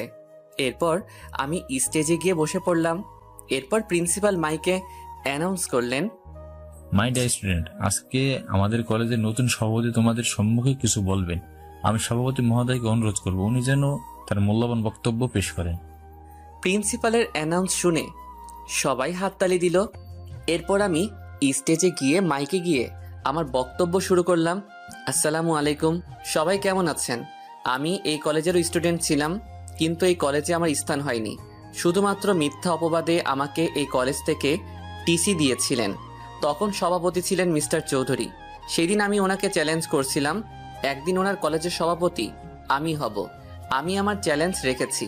কিন্তু তোমরা সবাই স্টুডেন্ট, তোমাদেরকে একটা কথাই বলবো, জীবনে যত বাধাই আসুক না কেন, কোনোদিন পিছিয়ে যাবে না। শত বাধা বিপত্তি পেরিয়ে তোমাদেরকে এগিয়ে যেতে হবে। সবসময় একটা কথাই মনে রাখবে, জীবনে সাফল্য অর্জন করতে চাইলে অনেক বাধা বিপত্তি পার করতে হবে। তাহলে এই কথাই রইল, সবাই মন দিয়ে পড়াশোনা করবে। ধন্যবাদ। এরপর কলেজে থেকে বাহির হয়ে গাড়ি নিয়ে সোজা ফ্ল্যাট বাড়িটার দিকে গেলাম। ফ্ল্যাট বাড়িতে ঢোকা মাত্রই একটা ভিডিও মেসেজ আসলো। ভিডিও মেসেজটা দেখে তো আমার কলিজার পানি শুকিয়ে গেছে। ভিডিওটাতে দেখানো হচ্ছে মাইশাকে কারা যেন কিডন্যাপ করে একটা বাগান বাড়িতে বেঁধে রেখেছে। আর ভিডিওতে বলছে আমার সব কোম্পানি এবং আমার 700 কোটি টাকা তার নামে করে দিতে হবে। কিন্তু কে হতে পারে? কে আমার শত্রু হতে পারে? কে কে কে কে কে হতে পারে? মাইশাকে কিডন্যাপ করেছে, সে যেই হোক না কেন, যে আমার প্রাণকে কিডন্যাপ করছে তাকে তো আমি ছাড়বো না। সে যেই হোক না কেন, তাকে আমি প্রাণে মেরে ফেলবো। এরপর ওইখানে আর না থেকে বাসায় চলে আসলাম। বাসায় এসে দেখি বাসার সবকিছু ভাঙা আর বাবা মার নিথর মৃতদেহ মাটিতে পড়ে আছে। আমি দৌড়ে গিয়ে বাবা বলে কান্না করে দিলাম। হঠাৎ দেখি বাবা একটু রেসপন্স করতেছে। তামিম, তুই এসেছিস, কিন্তু তোর সাথে আমরা থাকতে পারলাম না। কিন্তু মাইশা তোর কলেজে সভাপতি কিডন্যাপ করেছে, মাকেও মারার চেষ্টা করছিস, কিন্তু তুই শুধু তোকে বলার জন্য হয়নি। আল্লাহ আমাকে বাঁচিয়ে রেখেছে। আমার সময় শেষ হয়ে যাচ্ছে। না বাবা, তোমাকে আমি কিছু হতে দিব না। তোমাকে এখনই হসপিটালে নিয়ে যাব। এরপর বাবাকে কোলে করে গাড়ির কাছে নিয়ে যেতেই বাবার প্রাণটা চলে গেল। বাবা, বাবা তোমাদের নামে শপথ করতেছি, তোমাদের খুনিকে আমি বাঁচতে দিব না। এরপর বাবা আর মায়ের দাফন কাফন সেরে বাসায় এসে আমার রুম থেকে 3.888 mm বুলেটের পিস্তলটা নিয়ে গাড়ি করে সোজা অবনীর বাসায় চলে গেলাম। বাসায় গিয়ে দেখি অবনী আর অবনীর মা ছাড়া কেউ নাই। আমি অবনীর মাথায় পিস্তল ঠেকিয়ে ওর বাবাকে কল করলাম। বাবা। মামুনি বল। কোথায় জিজ্ঞাসা করো? বাবা তুমি কোথায়? এই তো আমাদের বাগান বাড়িতে আছি। কেন বলতো? এমনি বলছিলাম। অবনী থেকে ফোনটা কেড়ে নিয়ে ভেঙে ফেললাম। এরপর অবনীকে আর অবনীর মাকে গুলি করে সোজা বাগান বাড়ি চলে আসলাম। এরপর বাগান বাড়ির সামনে গিয়ে দেখি চারিদিকে অবনীর বাবার লোকেরা পাহারা দিচ্ছে। তাই আমি বাগান বাড়ির পিছনে গিয়ে পিস্তলের সাইলেন্সার লাগিয়ে বাগান বাড়িতে লুকিয়ে লুকিয়ে ঢুকে পড়লাম। একটু এগিয়ে গিয়ে দেখি মাইশাকে চেয়ারে বাঁধানো অবস্থায় রয়েছে। আর মাইশাকে দেখে সামনে যেতেই অবনীর বাবার লোকেরা আমাকে মাথায় পিস্তল দিয়ে ঘিরে ফেললো। একটু পর অবনীর বাবা এসে আমাকে বলল, এই কাগজ আর এই ল্যাপটপ নে, তোর সব কিছু আমার নামে করে দে। আর তোর অ্যাকাউন্ট টাইপ করে পাসওয়ার্ড দিয়ে তোর সব টাকা আমার অ্যাকাউন্টে ট্রান্সফার করে দে, না হলে তুই তোর মাইসাকে বাঁচাতে পারবি না। মৃত্যুর মুখে দাঁড়িয়েও তোর ভয় করছে না? এইভাবে হাসতেছিস কেন? অস্ত্র দিয়ে লড়তে পারবি, কিন্তু অস্ত্র ছাড়া লড়ার সাহস তোর নাই। বয়েস, সবাই অস্ত্র ফেলে দাও। এইবার খুশি তো? আমি তোদের সবাইকে 5 মিনিট সময় দিচ্ছি। 5 মিনিটের মধ্যে যদি তোরা সবাই মিলে আমাকে মারতে না পারিস, তাহলে আমি তোদের মেরে ফেলবো। Let's start the fight. এরপর সবাই মিলে আমাকে মারতে লাগলো। আমার পুরো শরীর রক্তাক্ত হয়ে গেছে। এরপর আমি কিছুক্ষণ মরার অভিনয় করলাম। আমাকে এমন হতে দেখে অবনীর বাবার লোকেরা বলল, বস, হি ইজ ফিনিশ। এরপর আমি লাফ দিয়ে উঠে দাঁড়ালাম আর বললাম, time is finish, let's my times start now. বয়েস, কিল হিম। এরপর অবনীর বাবার লোকেরা আমাকে মারতে আসলে আমি আমার পা দিয়ে লোকটির গলায় একটা লাথি মারলাম। সাথে সাথে মাটিতে লুটিয়ে পড়ল। এরপর একে একে সবাইকে মেরে শুইয়ে দিয়ে অবনীর বাবার কাছে গিয়ে মাথায় পিস্তল থেকে বললাম, mister Chowdhury, you are finished. Tamim, না, তুমি এটা করতে পারো না। আমার মেয়ে আর আমার বউয়ের কি হবে? আমি ওদেরকে উপরে পাঠিয়ে দিয়েছি যাতে তোর একলা মনে না হয়। এরপর আমি যখনই গুলির স্ট্যাগারটা দাবাতে যাব, ঠিক তখনই মাইশা এসে আমার হাত উপরে তুলে দিল, যার কারণে গুলিটা উপরে হাওয়ায় লাগলো। তামিম, তুমি কাকে খুন করতে যাচ্ছ? উনি আমার চাচা হয়। আমি জানি, কিন্তু তোমার চাচা আমার বাবা মাকে মেরে ফেলেছে আর তোমাকেও কিডন্যাপ করেছে। আম্মু আব্বুকে মেরে ফেলেছে। এখন আমি মা কাকে ডাকবো? শেষ করে দাও। এরপর মাইশা আমার কাছ থেকে পিস্তলটা নিয়ে অবনীর বাবাকে শুট করে দেয়। অবনীর বাবার সাথে সাথে মাটিতে লুটে পড়ে। ইতি এসে সোজা আমায় জড়িয়ে ধরলো।